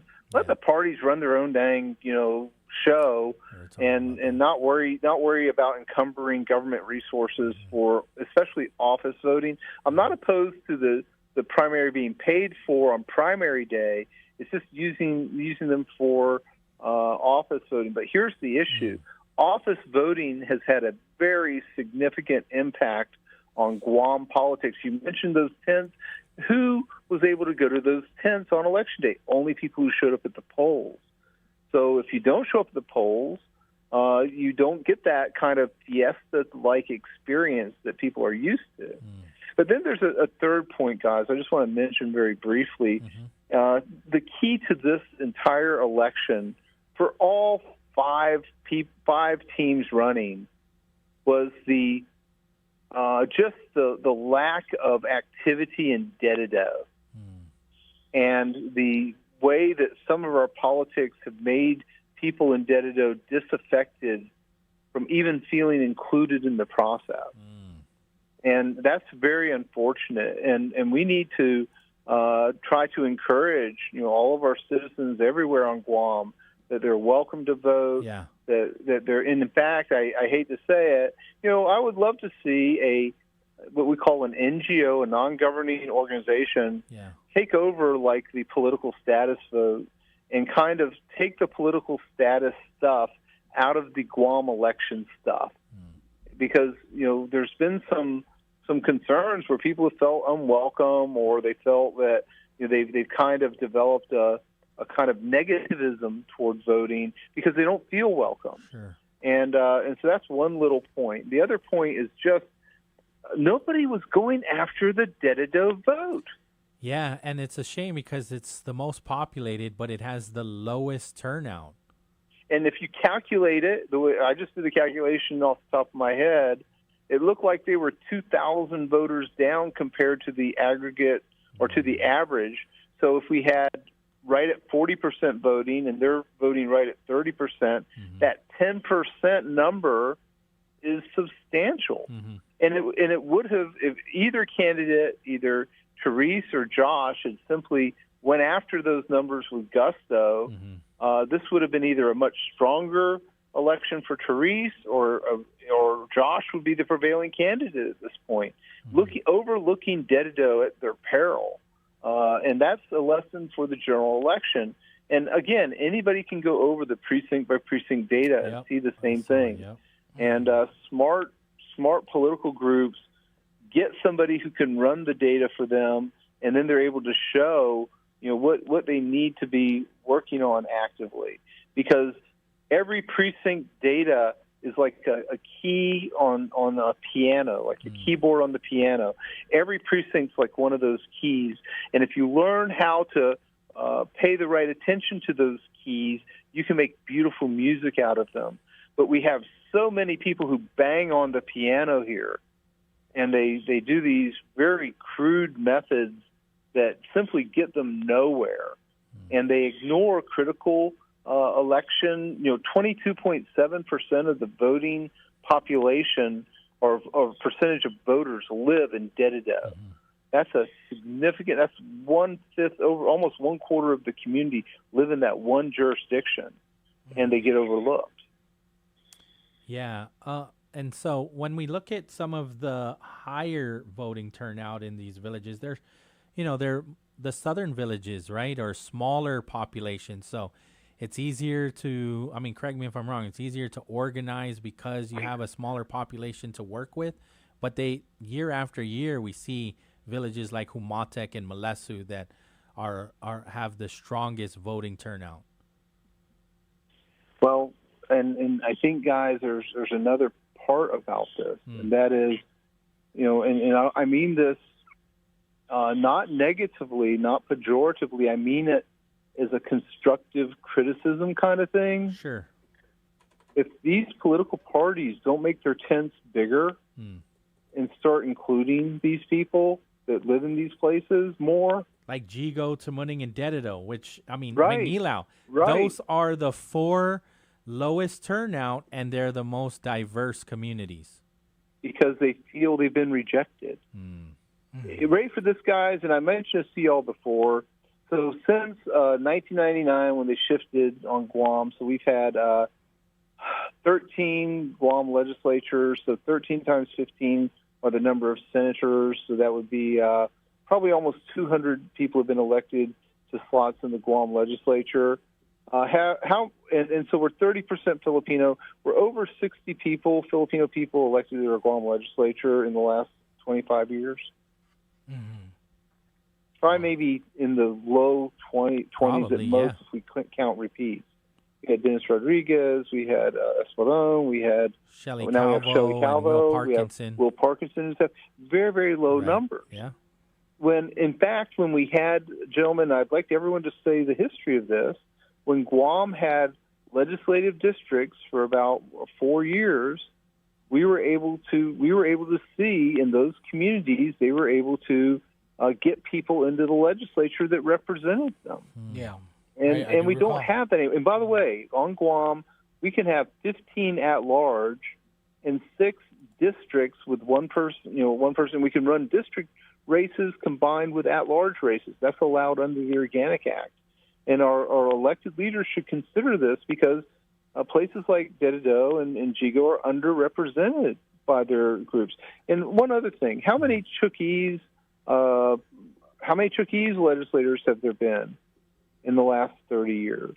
I think I only know of one. Clint Rigel. Right. I only know of one. And they're 10% of the population. And by the way, many of them are home-born. They're Guam-born. Yeah. And so they're U.S. citizens. And same thing goes for Asians. We're 10% Asians. How many Asians other than Filipinos, which is the 10%, have there been? Luckily, Dr. Ho is running, and we just simply haven't had a lot of diversity in our legislature. And the more we try to include people, and I'm not saying be totally diverse or anything else, just having a wider tent and letting people know they're welcome goes a long way.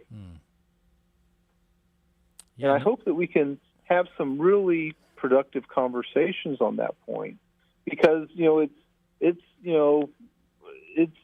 good for everybody, I think.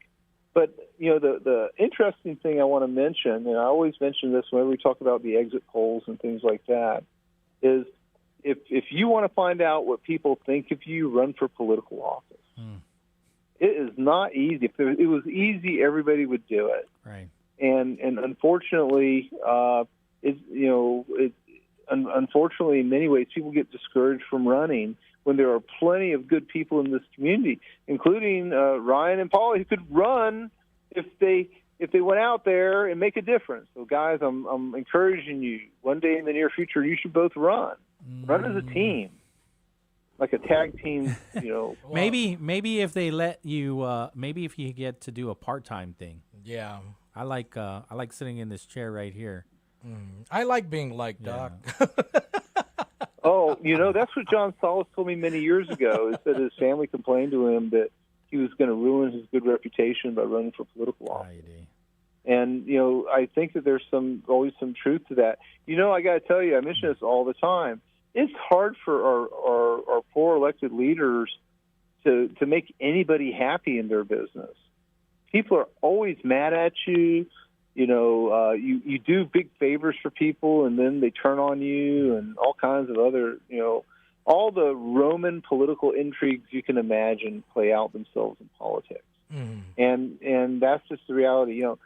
The classic definition of politics from the 1930s is politics is about who gets what, when, and how. And if you think about it, politics is everywhere. It's in everybody's family. There's the favorite son, and there's the least favorite son, and everything else. Politics is about who gets what, when, and how. And it's constantly about dividing things up and granting favor to some and disfavor to others. And I always, in political senses, especially in our community, when people don't like me, I always keep a journal of it, and I like to record the arc of their feelings, because we all have love-hate relationships on everything. We just don't voice them. But it's so funny to see political feelings. And I mentioned this in other places too, that there's a strong parallel on the political arc between Teresa Trelawney and Donald Trump. Think about this. Donald Trump, 2016, nobody believed he would make it. He had ideas. People didn't like him. The people who didn't like him were very vocal about it, and he wins. And then he doesn't make it in 2020. Then he comes back in 2024. It's the classic Cinderella and then Cinderella 2 example. And there's something to that. There's a kind of humor and playfulness in politics that's often forgotten, because really the public likes a good story. They like in an almost tribal way. They like it when people are showing that they're in the arena. That's what Theodore Roosevelt said. Respect the person in the arena, not the spectator in the crowd. Yeah. And it's tough to be in the arena, especially when you find out what people think of you. For sure. And so. Well, I appreciate the insight, Doc. Always appreciate it. Even more so the students that went out and did that hard work. I hope when you were saying it wouldn't be possible without the cooperation. Are you saying that sometimes you don't get the cooperation of the Guam Election Commission, or the people that are willing to speak to your students? On the exit poll, the Guam Election Commission has always been great, they've always been positive with us. And we have to be careful not to violate any rules. We only do it in the parking lot. Okay. As people are getting in their cars and leaving, we never talk to people on their way in. Okay. And then the other thing is and what it is if people did not cooperate with the exit poll, the exit poll would not be generally as good as it is. But because people are so willing to share their opinions with students, we're able to do some of this neat work. And that's always appreciated. I would like all the voters to know if they helped with the exit poll by marking it, they were helping a group of students to learn. They were learning how to do things. I got to point this out. With COVID, we ended up having a group of young people who were cooped up for nearly 4 years. And one of the things we're having to try to teach them to do is to crawl out of COVID and to get back into the mainstream society and not be afraid to interact with people. I have to say that.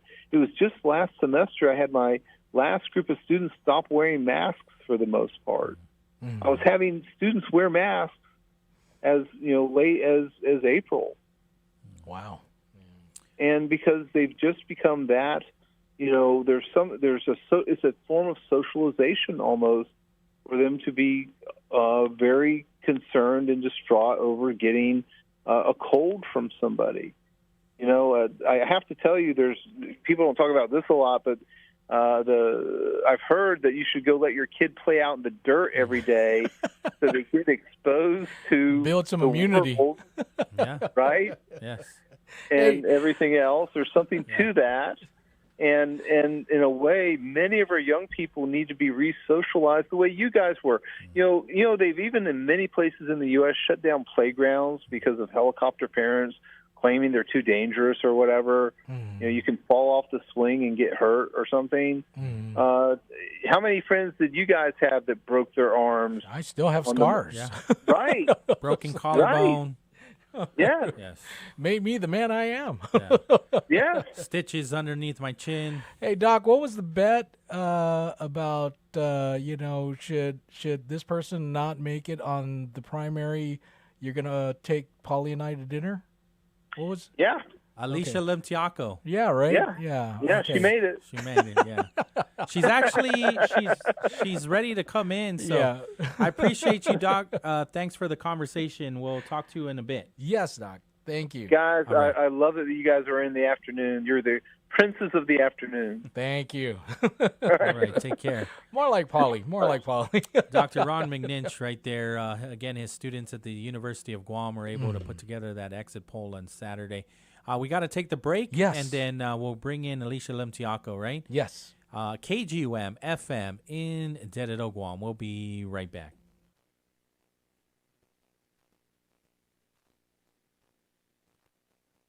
President Gianni Infantino is abandoning his divisive plan to sell World Cup privates to private equity after receiving pushback from all corners of the soccer world. His decision came a day after his senior advisor, who sat on a White House panel, resigned, and Asia's soccer body joined Europe and North America in opposing it. Infantino had proposed creating a $20 billion company to run the World Cup with private investors, but drew backlash that increased every day. Seattle has a new interim police chief after a mass shooting at the Bite of Seattle Food Festival. The AP's Jennifer King reports. Get out! Get out! Seattle police have released body camera footage from a shooting that killed 3 people at a crowded food festival last weekend. Just apply pressure to it, okay? Seattle Mayor Katie Wilson's defending her decision to oust the city's police chief, Sean Barnes, but declined to explain all of her reasons. I am making what I firmly believe is the right decision at the right time. The change came amid criticism of slow and confused communications after the shooting. Wilson named Deputy Chief Andre Sales as interim chief. I don't take this responsibility lightly. Sales says he believes investigators are close to finding and arresting additional suspects. In response to these concerns, the Seattle Police Department will increase staffing at all remaining major summer events. I'm Jennifer King. Hamas says it will begin disarming as part of a deal announced by President Trump that also requires Israel to end its strikes and withdraw from Gaza. But Neil Quilliam, a Middle East expert from London's Chatham House think tank, says Benjamin Netanyahu is unlikely to carry through with the deal, with elections in Israel hanging over his head. United Nations Secretary General Antonio Guterres welcomes the agreement, calling it the only good news in recent days from a troubled region. This is AP News. It has been chaos as thousands crossed the border from Morocco into Spain, resulting in thousands of deaths. About 60,000 migrants have crossed from Morocco into Spain's tiny Ceuta territory within a 24-hour period, according to the president of the self-governing city. At least 41 people have died in the process. However, footage showed many making their way back to Morocco, as the Spanish government said roughly half of them returned voluntarily, given the dire conditions there. Spanish Prime Minister Pedro Sánchez visited Ceuta on Friday and condemned the border breach. A local official in Ceuta described it as a serious humanitarian crisis, saying thousands of migrants, including unaccompanied children, were left sleeping in parks and on sidewalks, while others roamed the streets aimlessly. I'm Karen Shamas. I'm Mike Hempen, AP News. AP News, I'm Mike Hempen. Hamas has confirmed that it will disarm in a potential breakthrough for ending the war in Gaza, but major obstacles remain. Middle East expert Neil Quilliam, who's at London's Chatham House think tank, says the takeaway from the deal is that the fighting in Gaza is simply on pause. There is very little prospect of conflict resolution. It's conflict management at the moment. And the livelihoods of the Palestinians in Gaza is horrific, continues to be horrific. Humanitarian aid is trickling through, so their livelihoods are deteriorating. And equally inside Israel, there is still a concern that what they suffered and experienced on October the 7th is going to come again. So I just see the conflict as such. What we're seeing is just a very large Band-Aid being put over it. Israel has KGUM FM, Dedido, powered by Glimpses Media. As Guam recovers from Super Typhoon Bavi, GTA is here to help you stay connected and keep you moving. For a limited time, get $400 off any new premium smartphone with eligible plans. Or bring your own phone to GTA and receive up to $300 in account credits. To support your recovery, you'll also receive a free $100 76 fuel gas card. Terms and conditions apply. Visit any GTA retail store today. GTA, we start with you. Calling all seniors, there's nothing like Silver Savings Tuesday at Agana Shopping Center. If you're 55 and better, Tuesdays are made just for you. All senior citizens can now enjoy special discounts and deals every Tuesday at Vitamin World, SM Island, Miniso, Capricciosa, Taco Bell, Robbins Planters, Cinnabon, Subway, and of course, Ross Dress for Less. Great food, smart savings, and island favorites all in one place and all for seniors. Silver Savings Tuesdays only at Agana Shopping Center. Need a truck that works as hard as you do? Then head to Triple J Ford's Big Deals on Big Wheels sales event. For a limited time, score prices below dealer cost and drive home America's best-selling truck for 49 years. The legendary Ford F-150 starting at just $39,995. Choose from the rugged XL, stylish STX, or well-equipped XLT. All backed by the strength, capability, and innovation only Ford delivers. But don't wait. All stock must go. Visit Triple J Ford in Upper Tumon or get pre-approved and shop online at triplejguam.com. Triple J Ford, customers first.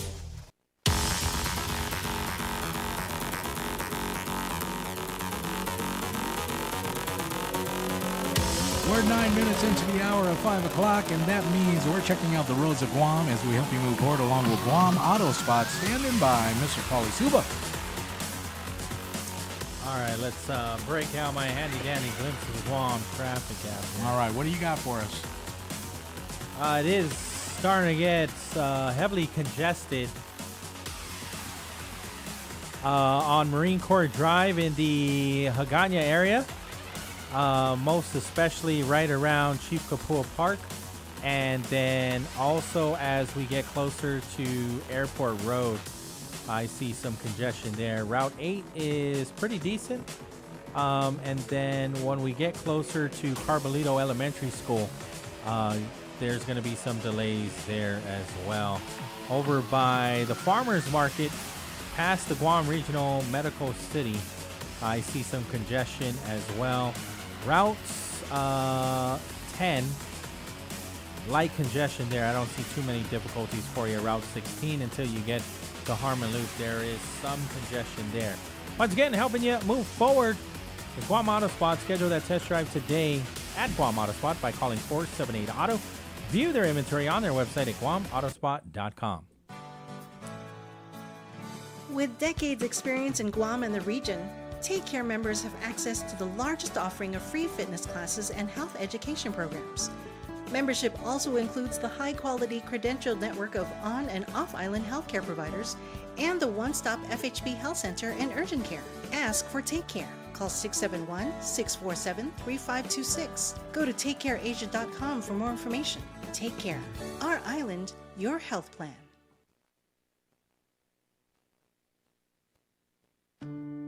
Why be at the forefront of childhood cancer research?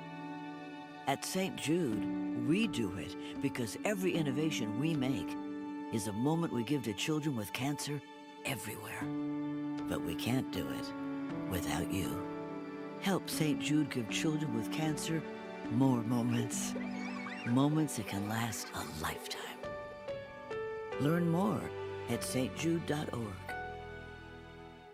Our critically injured veterans and first responders are left behind every day because of inadequate wheelchairs. That's why Wheelchairs for Warriors is on a mission to serve America's heroes across the nation and provide them with custom-fit wheelchairs tailored to fit their needs to ensure they're rejoining their lives at the highest level of independent mobility and function possible. From lightweight daily use chairs or adaptive sports chairs to all-terrain wheelchairs to get these warriors outdoors. Wheelchairs for Warriors serves those who've served us. To join their mission, visit their website at wheelchairsforwarriors.org. Calling all seniors, there's nothing like Silver Savings Tuesday at Agana Shopping Center. If you're 55 and better, Tuesdays are made just for you. All senior citizens can now enjoy special discounts and deals every Tuesday at Vitamin World, SM Island, Miniso, Capricciosa, Taco Bell, Robbins Planters, Cinnabon, Subway, and of course, Ross Dress for Less. Great food, smart savings, and island favorites all in one place and all for seniors. Silver Savings Tuesdays only at Agana Shopping Center. Ever dreamed of being on the radio? Now's your chance. Glimpses of Guam is looking for the next generation of on-air personalities to join our family on Wave 105. If you've got personality, creativity, and a passion for entertaining, we want to hear from you. No matter your experience level, this could be your opportunity to be heard across the airwaves. Send your resume and a short demo to jobs@glimpsesofguam.com and start your broadcasting journey today. Join the Glimpses of Guam radio team. Your voice belongs on the air on Wave 105. Balanced, fair, thoughtful. Wave 105 FM.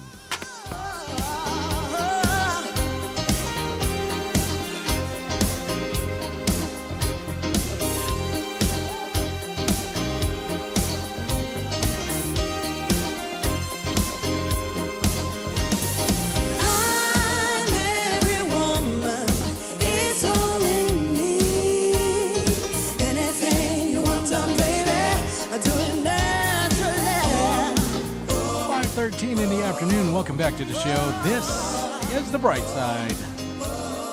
Right here on Wave 105, standing by, Mr. Pauly Suba. Well, thanks for hanging out with us in the 5 o'clock hour. We do want to thank our sponsors, and that's Subway. You got to refresh to be fresh. Triple J. It's big deals on big wheels at Triple J Ford. Save thousands off retail and drive home a new Ford F-150 starting at just $39,995. Visit Triple J Ford today. Customers first. GTA, we start with you. Chili's Grill and Bar. Chili's, more life, great food, and memories happen here.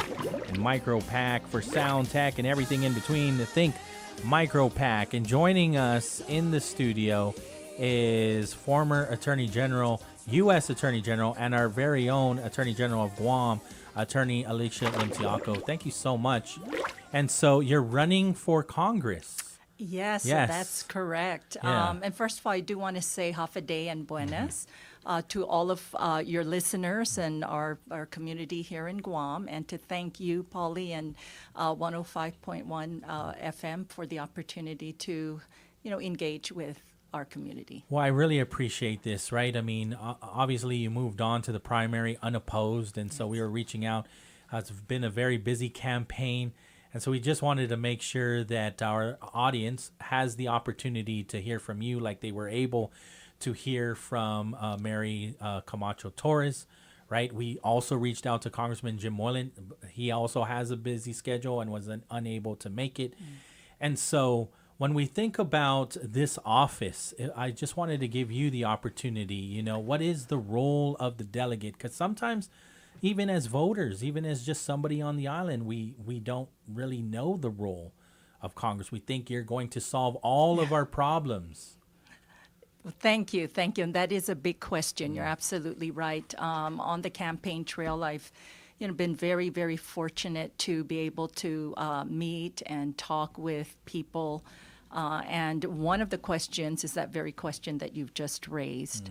And what I share with them is that the role of the delegate is an advocate, right?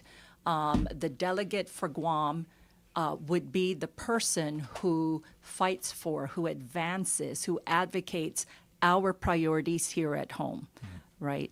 And so I have stressed and emphasized that it is my position and has always been my position, even when I was the U.S. Attorney for Guam and the Northern Mariana Islands, that, and of course the Attorney General of Guam, that we have this very, very important responsibility to ensure that when we listen to our community members, when we ask for their input, when we also engage with them to provide them information about the progress, right, or the initiatives, the matters that impact our community, that Guam is at the forefront.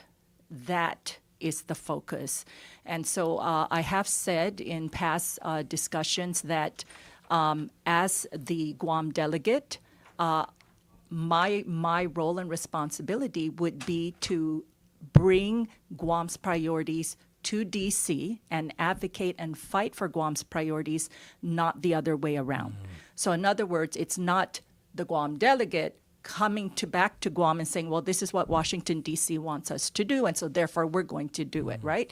It's absolutely the other way around. And I think that is so critically important for a Guam delegate to understand and to have that commitment for. And how that's done, I have, in my past leadership positions, been a very firm advocate of coalition building, of building relationships, professional and personal, of alliance building, because I know, and I think all of us would agree, that we need each other, right, to solve problems. We need each other to be able to support and provide resources that we may be lacking in one area or another.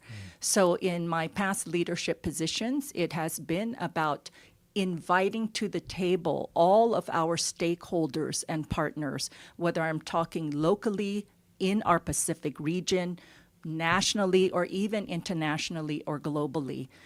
Because the more that we engage with each other and have meaningful discussions and educate each other, right, about our priorities and what our needs are and what we can offer to each other, can only strengthen not only our community here, but really across the Pacific and beyond.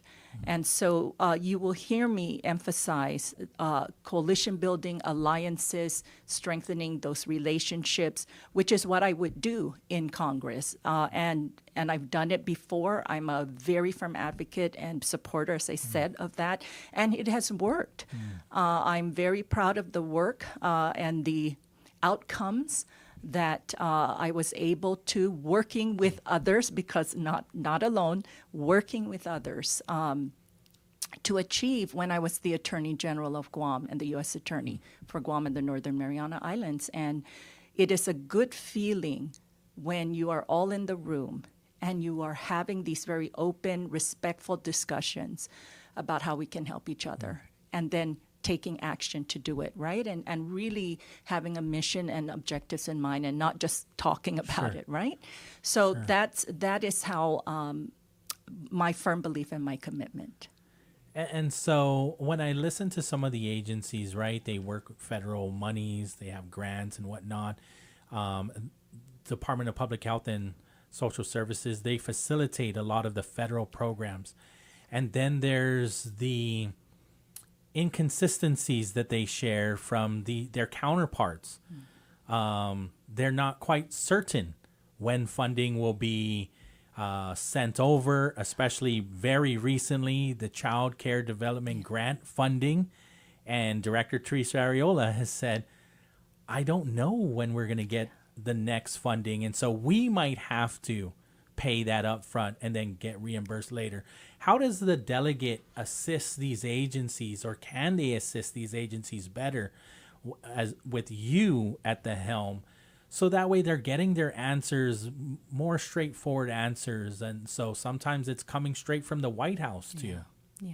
And so one thing I've learned also in my past experiences and positions also is that we have to take the initiative to find out what's happening, right? We don't wait for information to come to us. Okay. So as Guam's delegate, and given the priorities, right, that have been discussed and inclusive of what you just referenced, is making sure that we have contacts and communications with the appropriate and proper agencies, White House officials, those that have a stake and an influence, right, in that area.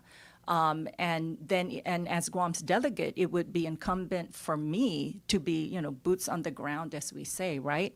So I need to be also at the forefront. I need to be in that office. I need to request those meets and those appointments and those discussions. And I'm not shy in doing that. In my former positions, whether I was the Attorney General, U.S. Attorney, and when I would have official trips to Washington, D.C., I would call up and request a meeting with the top officials of the of the Interior, of Homeland Security, of the State Department, of the Department of Justice, of course, right? And I do that because these are opportunities we have to maximize, right? These are we're there then to educate, to inform others about what our issues are and our priorities, where we're lacking, what we need, what we can also provide as partners that help all of us. So in Congress, knocking on those doors, requesting appointments, asking to speak with other congressional leaders who are actively involved as well in those areas, asking for support and also educating. And then, of course, with senators and any other agency or office that would be important. And, of course, the White House, again, when you are a presidentially appointed official, as I was with the U.S. Attorney role that I had, that is also your direct line into those discussions. Correct me right? if I'm wrong, you worked with President Trump in the past. So I was I both administrations up Obama to President Obama, right. and then transitioned for a short time in the President Trump's administration Okay. as well. Are those relationships still open with people that are close to President Trump? Or maybe leadership changed, maybe his cabinet has changed since then. In any administration, right, there are changes that people expect, right, or anticipate. It's not necessarily new. And so that happens. For myself, I have understood the importance of building those relationships with my former colleagues, whether they were attorneys general of the states or whether they were the U.S. attorneys of their respective states or districts, because many, if not all, have also transitioned into other official leadership positions, whether they're government or even private sector or nonprofit. And that has value, right? All of the goodwill, all of the support that we can help each other with. And there are good people out there, right? So we want to maintain that. And I will say there was always positive feedback when colleagues of mine would say, gosh, I didn't know that about Guam. I didn't know that was an issue in Guam. And they're being thankful that they've now received more information that will help them either support us in a position or in some program, right? And those are things that do have value. Speaking of federal programs that we don't qualify for, we don't have, is SSI. That's something you're advocating for, right? Yes, absolutely. We know that there's been practically, right, in every jurisdiction, including, of course, the CNMI, that supplemental security income benefits are given to those individuals, right? Children, adults, and of course our seniors, right? Our manamko, right? In low income and other qualifying eligibility factors, right, for SSI. And we've also had some litigation, right, to move to include Guam. And there really is not any justifiable reason that we can see as to why Guam is not included. And so we have the community that, if we look at the objective criteria, right, qualifies. We want to continue, and as Guam's delegate, I would absolutely advocate and fight for having Guam covered under the SSI program, and also look at other ways in which we can perhaps model the program if we're having other challenges, right? Whether it's legislative or otherwise, but other ways that we can pursue Guam still receiving benefits, but perhaps modeling it under a program that has been successful here, or at least having Guam qualify under. And so there are different approaches that I believe we should look at, and those are the strategies and the approaches that I am taking. Could we possibly leverage the military buildup? Absolutely. And so looking at the military buildup, we know the NDAA, right, is a budget that is introduced, and with, of course, some of the amendments that get made. Right. But it's a vehicle. It's certainly a potential vehicle that we can explore and should explore because it's viable, right? Some might say that we're not even getting the fair deal from those conversations back in earlier than 2008. Right. We know here in Guam, and it's been emphasized over and over again, and Washington knows this, and the country knows this, that we are an integral part, right, of the military buildup here. We are an integral, critical, strategically located, right, jurisdiction in the Indo-Pacific mission. And so we need to then continue to advocate and fight for really what Guam deserves and what our community deserves, because we have the billions of dollars that gets invested in, of course, military projects, because everyone, and we want everyone to be safe and secure. We want there to be national, security efforts. Right.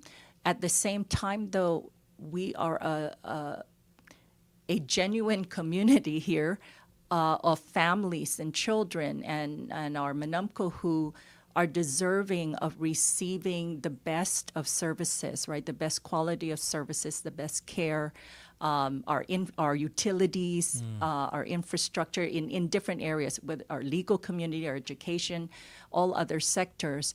And so the investment that's made needs to also be made, because we are an integral partner, in our civilian community, right? And so having that at the forefront and advocating in that way is critical, and it's about we continue to be partners. We continue to support the mission that in terms of security and safety in our region, and we evidence that in many different ways, right? And at the same time, though, we are very deserving as a community to have these investments seriously made, and if we're talking about utilities, right, hardening our power lines, all the different ways in which we can have an infrastructure so that when we have natural disasters and all, we're not all waiting, right, for power or water to be restored. Our education, again, and other areas that I spoke about just a moment ago.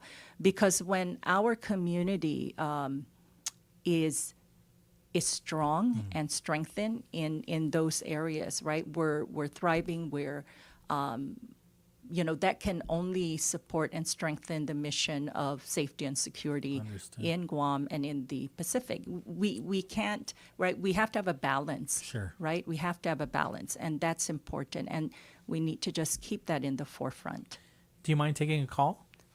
Sure, that's fine. Off of a caller, you're on the air with attorney Alicia Limtiaco. Hello? Hello, you're on the air with attorney Limtiaco. Oh, hi. Thank you, Paul. Hi, attorney. Half a Good day. job. How you doing, Malik? Good.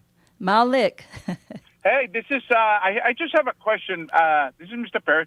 I just like a question. I love what you're saying right now, and I really appreciate it. You know, I was at the forum on the RICA forum. claim, right? Yes. And, well, you know, I know Guam wasn't included, but like I said, I think the incumbent could have done more and probably use it as a rider. I'm not a politician, but, you know, he's always boasting of the National Defense Authorized Act, the one that just passed the NDAA. Maybe he could have made a rider or something. I'm not sure. I'm not a politician, you know. But like I said, man, I like what you said, where we're going to fight. We don't have time. We don't have 20 more years, you know, making friends. We need it now. I like the way you said that during the forum. Rodney, correct me if I'm wrong. You're a veteran, and I wanted to ask her. I got a question on the veteran also, after, if you don't mind. Yes, absolutely, because I wanted to go there, but I'd rather her hear it from a veteran like yourself. So, so what's my the question is, Ms. Limtiaco, is the Take Care of American Veterans Act, which was introduced in Congress just recently, but it was taken out again because of there's certain section there, Section 108. Okay, it's going to be back in the committee or I think on the floor in September. Okay, and Section 108 is a provision that takes away the tinnitus and the sleep apnea to pay for the Richard Starr Act, which I know that's going to pass. But my question is, what can you do if you were the congressman elected, which I hope so, is how would you prevent that from coming on the floor again in September? And just to clarify, Mr. Perez, you are asking to prevent the bill from coming back onto the floor with the deletions of those criteria that you're referring to. I hope they deleted it, but you know, like I was reading, you know, I'm following the issues. The speaker said that, you know, they took it out of the floor because they want to do educate people more, which I think it's a cop out. You know, they know what's going on, they just don't have the votes. So probably they're going to take it out in September. They're going to rally again and probably introduce it again. You know, they're doing all kinds of sneaky ways. And I hope the veterans here in Guam, and I haven't heard anything from our current congressman about it. And, you know, it's going to affect the veterans over here, you know, the future veterans, because they're going to change the 38 CFR with the sleep apnea and tinnitus to help pay for the Richard Starr Act, which is, you know, totally uncalled for, because I know the Richard Starr Act is going to pass on its own, but they're going to try and save $57 billion to take away tinnitus and sleep apnea, and that's going to affect our future veterans here, the young ones. So, like I said, my question is, I know you are a non-voting delegate, okay, but what is your strategy for it not to even go to the floor with that Section 108? Okay. Thank you so much. Thank you, sir. Yeah, thank you for the Mr. phone Perez, for the question. Thank you very much. And my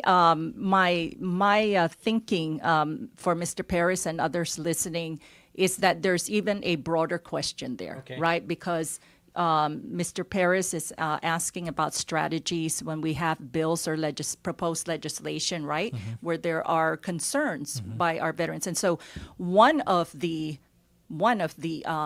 critical issues is our veterans should know from the onset when there is anything that is being proposed or introduced that will impact our veterans.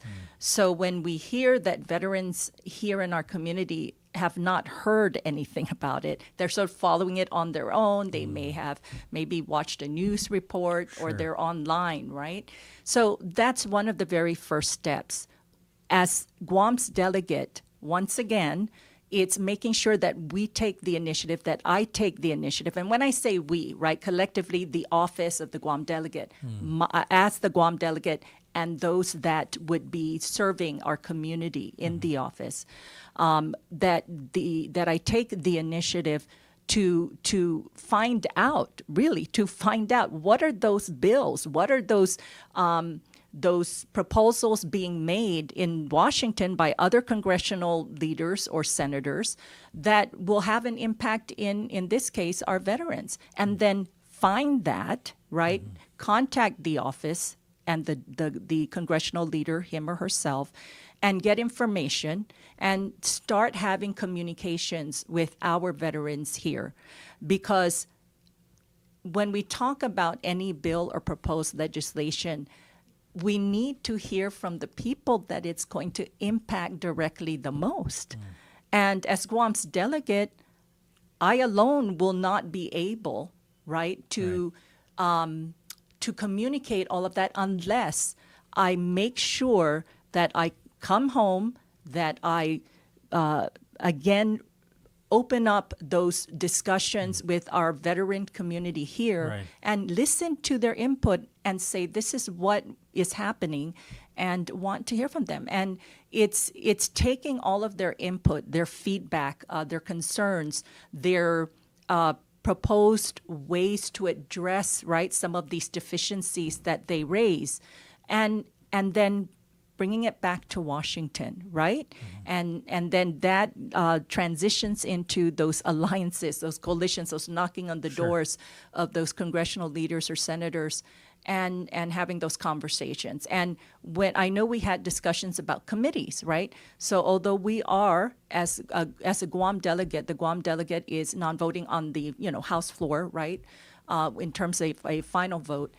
But in the committees, we know we can be extremely effective, right? So the Armed Services Committee, the Natural Resources Committee we've talked about. Absolutely. Those committees are critical because Guam falls directly under the jurisdiction, right, of those committees. And we have to be there. It's not a question. We have to be there. And so using the committee work, and there's a lot that can be done, right? Because you can have a voice, you can discuss, you can negotiate, you can work on the drafts, you can propose amendments, right? There are things that can be done in committee that can influence the direction of a bill or proposed legislation. I know that we also have these congressional reports, right?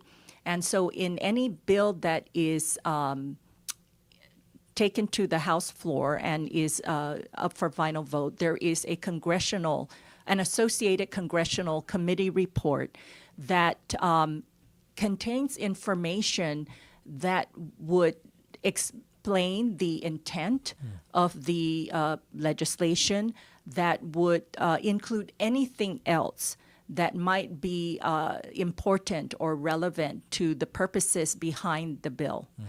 It could also explain maybe if there's a section in there and maybe providing information so that there's no confusion in the interpretation of that section, right? So further information that's included. Right. So using the Congressional Committee report as another vehicle to try to include Guam, to have Guam's voice and position in the reference as that bill goes forward.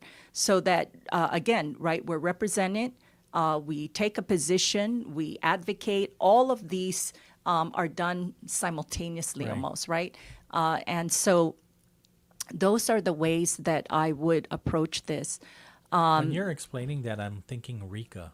Yes, exactly. The whole time, right? Yes, so, yes. Congressman Jim Moylan and I don't want to take away from his efforts. I don't want to take away from other our delegates on the work that they put in, right? 29 Absolutely. years, right? Yes. But obviously, Senor Robert Celestial has been the champion, right? Yes. And so he's saying we're right there at the goal line. We just need our delegate to put it over the goal line. So we're close. And so Congressman Jim Whelan says it's his relationships, the fact that he's a Republican, the fact that there's a Republican majority. He's the guy. He's the sergeant. And so you need to trust the sergeant that he's going to get this done. And so for yourself, when people hear that, when people hear like, oh, Republican majority, Republican congressman or delegate, they connect. He's got the best relationships. What do you say to that? Because, I mean, we know this is important. We know whoever, if it's you or him, there's a lot of pressure to make this happen. Absolutely. And so I think, there are several responses I have to that. First of all, I will support legislation that absolutely includes Guam, right, under RICA. Our Guam families and survivors are deserving of the compensation. And we're very thankful to Mr. Celestial and all of our PARS community organization members because they've done tremendous work in collecting the data, right, and the evidence to justify Guam's inclusion. And then, of course, you want to increase the data too. I heard in your forum you want to also put a lot of effort in collecting more and testimonies too, right? So in the forum, what I was referencing is that there are these different parts, right, that would support any proposed legislation that would bring Guam under RICA. So I named several, right? Yes. Survivor testimonies, Yes. these reports. At the same time, I also acknowledged and recognized the hard work of Mr. Celestial and other PARS members who have actually done a lot of that already. Yes. So we are just in such a fortunate position because they have done the groundwork, right? The heavy lifting. Where CNMI is just in the beginning There, parts. yes. And so the science, right? The scientific backing. I know that has been presented already. All of the different studies that have been presented by PARS and Mr. Celestial, right? So all of that we have. So we are moving way ahead already, right? We're progressing, and that's very good. Yeah. And so when we look at again the committee work, right? What's happened in committee. I would do what I discussed earlier, right? Anything and everything I could do to make sure that I was on the ground, on the forefront, being visible, being outspoken and advocating. When we talk about this issue, though, we also understand that this is an issue that goes beyond our parties, right? And as we know, in fact, with I believe at the PARS forum, right, there was a reference to one of the congressional representatives who is from Idaho, Yes. Michael Crapo, I believe. Crapo. Yes. And he has been able to move bipartisan support forward. And so, and that, again, the recommendations that we hear, right, from those inside it is those alliances, right? Because this is really not a partisan issue. Right. We're talking about families who are suffering, right, who have been waiting, and very sadly, people have been dying, right, without receiving the compensation that is given under RICA. So I am firm on the alliance building, the coalitions, the strengthening, the partnerships, knocking on the doors, being there, and I've done that in my past positions, and I will do it again. The other, though, is that in my former positions, whether I was the Attorney General of Guam or the U.S. Attorney, I've been able to work with different parties, right?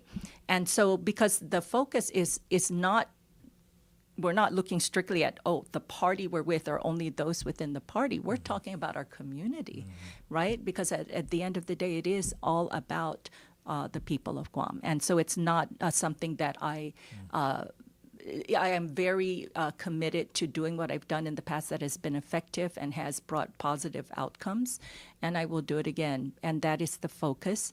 And then also, if we were to look at what's happening nationally, if we were to look at the makeup of Congress, we see a momentum there, right? That we see some of the seats flipping right to Democrats, and I mean that's helpful, right?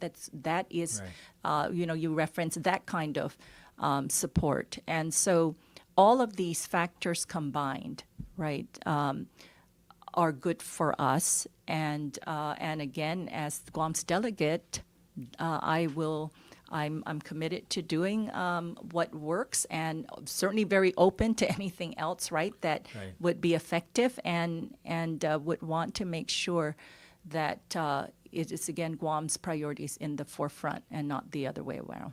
So, when you're such an amazing public servant, I've been following you for quite some time.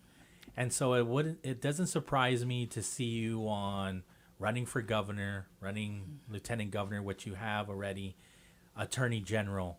And so this time around, why was it important for you to run for Congress? I mean, we've seen others run, but this is the first time you are running for this specific office. What are you passionate about? What is it that, made you decide to take this office? So certainly when anyone runs for office, including myself, it definitely does take a lot of reflection, right? And not only personal reflection, but also, of course, talking with my family and others that are provide guidance and counsel for me. And so it's a decision that came with, again, very meaningful thought and reflection. So my experience and background has allowed me for over 30 years to serve Guam, and I've served in both the local and federal leadership capacities, as well as nonprofit, civil society, and then of course in the private sector. And then I have shared with others that I was also an assistant professor at the University of Guam, and also taught at Guam Community College and was an instructor with the Police Academy. So I've served in various capacities, but at the same time I've also learned a lot, of course, right, from those various positions and experiences. And in the time I have served, and when I speak about also the civil society engagement, I have also worked in regional networks, right? And issues and initiatives and causes, and then of course also at the global international level to include the UN and other forums, right, and venues. I'm on the board of governors for NAPABA, the National Asian Pacific American Bar Association, and also I'm a UN representative under the ABA for the Economic and Social Council. So the ABA UN representative for the Economic and Social Council. And so I reference those only to show the background I have, and then looking at where we're at in Guam, the movement, the progression, the momentum with our island and our community being placed in the center of the Indo-Pacific strategic program, and the military buildup and anything and everything else, right? What's happening in the world, in the Pacific Asia region, and of course abroad. And so we are so important, and we have our issues are very critical, and And given my experience, right, the nature of my experience and my training and background, I believed that I'm in a position where I can truly effectively contribute to helping our island by being Guam's delegate. That is the position that that takes all of what I have been able to learn over the course of my career and help Guam, help our community. And because I've been in those other settings and forums and venues, I understand the arena, right? Whether we're talking about the sort of official, legal arena, because as a lawyer, I've been a lawyer for, I believe, about 35 years. Or whether we're talking about the political dynamics, right? Because I've also served Guam in different capacities. So, given this pivotal time in our island and how we are being impacted, the Guam delegate position is, I believe, not only critical but can definitely be very effective and produce those outcomes, as I said, that will be positive for us. And that is my commitment to our community. Somebody that's following along wanted to share. Congressman Jim is the only Republican on his bill regarding the new RICA bill. I'm trying to understand where this is coming from. Ryan, is there somebody that's associated with RICA that sent this?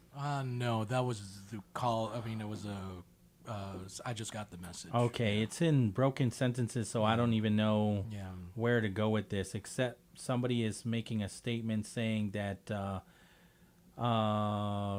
3 other Dems, 2 of whom voted to impeach Trump twice. Yeah, it's in broken sentences, so I'm not understanding. So I think he's indicating that there's support. He's the only Republican on the RICA bill.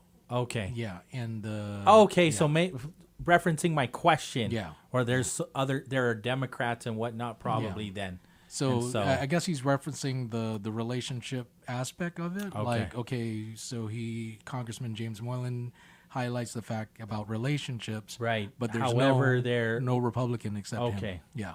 Okay. Yeah. On his new RICA bill. Okay. Understood. Which he's also saying it doesn't exist. Yeah. Well, so I need to understand that better. I sent you the link. Okay. And that's basically all the members and what they're introducing and whatnot. So, okay. So I think the bill in its form is still. I mean, they're still meeting on it. So sorry, attorney, I'm trying to navigate this, but okay. I mean, we're at the end of our conversation too, and so I just wanted to thank you so much for coming in. I know this is after the primary, and we're so far ahead in the general. A lot can happen, and so we definitely want to invite you, Congressman Jim Moylan, as well. You know, the invitation is always open, obviously, wanting to give you both the equal time. So if there's any time that you want to come back and talk with us about other issues, initiatives, where we stand with RICA as we get closer to the general, please, we'll never turn you down, attorney. But I wanted to just give you this one opportunity to thank those that had voted for you, and those that can now vote for you moving forward. Yeah, thank you so much for that. I definitely and genuinely want to thank all of our community and those who supported me through the campaign up to the primary. And who voted for me. And it is, of course, very humbling and very meaningful to see the results of the primary election. At the same time, I definitely do not take any of that for granted. This is a very important position, and that I believe in continuing to remain grounded and to listening to our community members and continue that engagement with them, because and that it's throughout the course of leading up to the general and of course beyond. And so again, very thankful to everyone. And for those that, all the candidates, I would like to express my appreciation to them as well for sort of welcoming me into, right, the different camps, to the Josh and Tina campaign camp, to San Augustine and San Nicolas, and to Terlahi and Paris, and of course to our Republican gubernatorial camps as well, the Ada Calvo and the Blas Okada. And so the supporters, the volunteers, every person who in one way or another took the time out of their family life, out of their homes, to make it a point to either help in the village meetings or just pass the word, right? Share information so people are informed and educated about where we stand on issues. And then, of course, to all of our voters who also took the time to go in and exercise, right, our right to vote. And that is what is a democracy. This is a part of what our democracy is all about. And it is a very very special and very humbling position to be in, running for as Guam's delegate. And again, express my complete appreciation to everyone in our community. So, Dangklu Nasizus Masi, maraming salamat po, and thank you. These next 2 years are going to be so very important, right? And so when I look at the makeup of our island leaders, the governor and lieutenant governor are very important. But while we have the military buildup and all of the uncertainties happening globally, and understanding that Congress actually has so much power over us, it is very important to really acknowledge that our delegate is as important as every other office. And so yes, absolutely. And yes, I agree with you completely. As the U.S. Attorney, the districts of Guam and the CNMI are considered smaller, right, than some of the larger districts in the mainland, or even with Puerto Rico, right, which is a large district. But we're loud.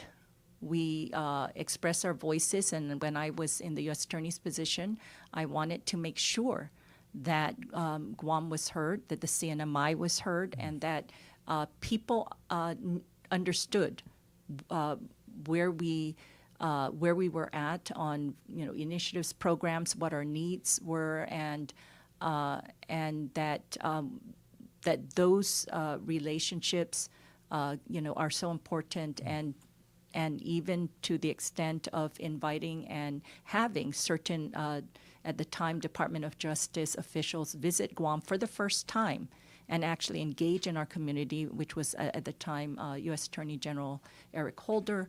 I just share that as one example, again, of putting Guam first and our priorities first. And I just wanted to mention, Yes, because you did talk about, or mention again as we were speaking about the military buildup and all the other critical issues. But I do know that the Guam CNMI Visa Waiver Program has also been at the forefront. Yes. And that efforts have been made by Governor Leon Guerrero and Lieutenant Governor Josh Tenorio in working with the CNMI, also gubernatorial leaders, to advocate in including the Philippines in the Guam CNMI visa waiver. And so that is also one of the other priorities that I have put forward. And there's, again, a lot to be discussed there, but it is, I know, a very important issue that speaks to, again, stability in our area, speaks to improving our workforce, looking at welcoming new visitors to Guam, and certainly looking at the potential to create more job opportunities and improve our economy, at the same time ensuring that we have, again, a strong national security Yes. right, at the program in place for us. So I just wanted to share that as well. There's going to be plenty time to have these conversations. Like I said, whether it's in studio or over the phone, we'd love to unpack a lot of these issues, right? I mean, we haven't even touched on the Jones Act, right, or cabotage, exactly. right? Yes, There's so much to talk about. There is a lot. And I imagine we'll hear a lot from some of these other debates and forums as we move forward. It's going to be very busy, right? Yes. Thank you so much for being here. I really appreciate the fact that you've taken the opportunity to be here in the studio. It's not lost on us, so we're very appreciative. We are KGUM FM in Dededo, Guam. Once again, attorney Alicia Limtiaco is running for our delegate for U.S. Congress on the Democrat side. And now, as she moves on to the general, you can all vote for her if you so please in November. So thank you so much. Thank you. All right, we're going to get out of here. Don't forget, be kind to each other, especially out on those roads. Adios.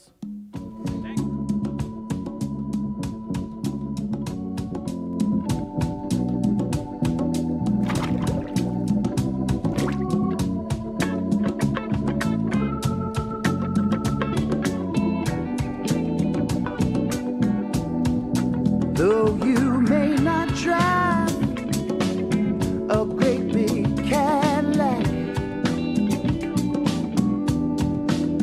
gangster white walls, TV antennas in the back.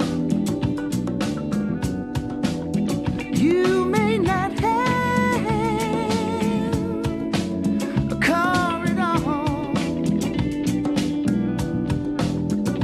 but remember, brothers and sisters, you can still stand tall. Just be thankful for what you got. Though you may not drive a great big Cadillac, diamond in the back, sunroof top, digging the scene with the gangster lead, gangster white walls, TV antennas in the back. You may not have a car at all, but remember,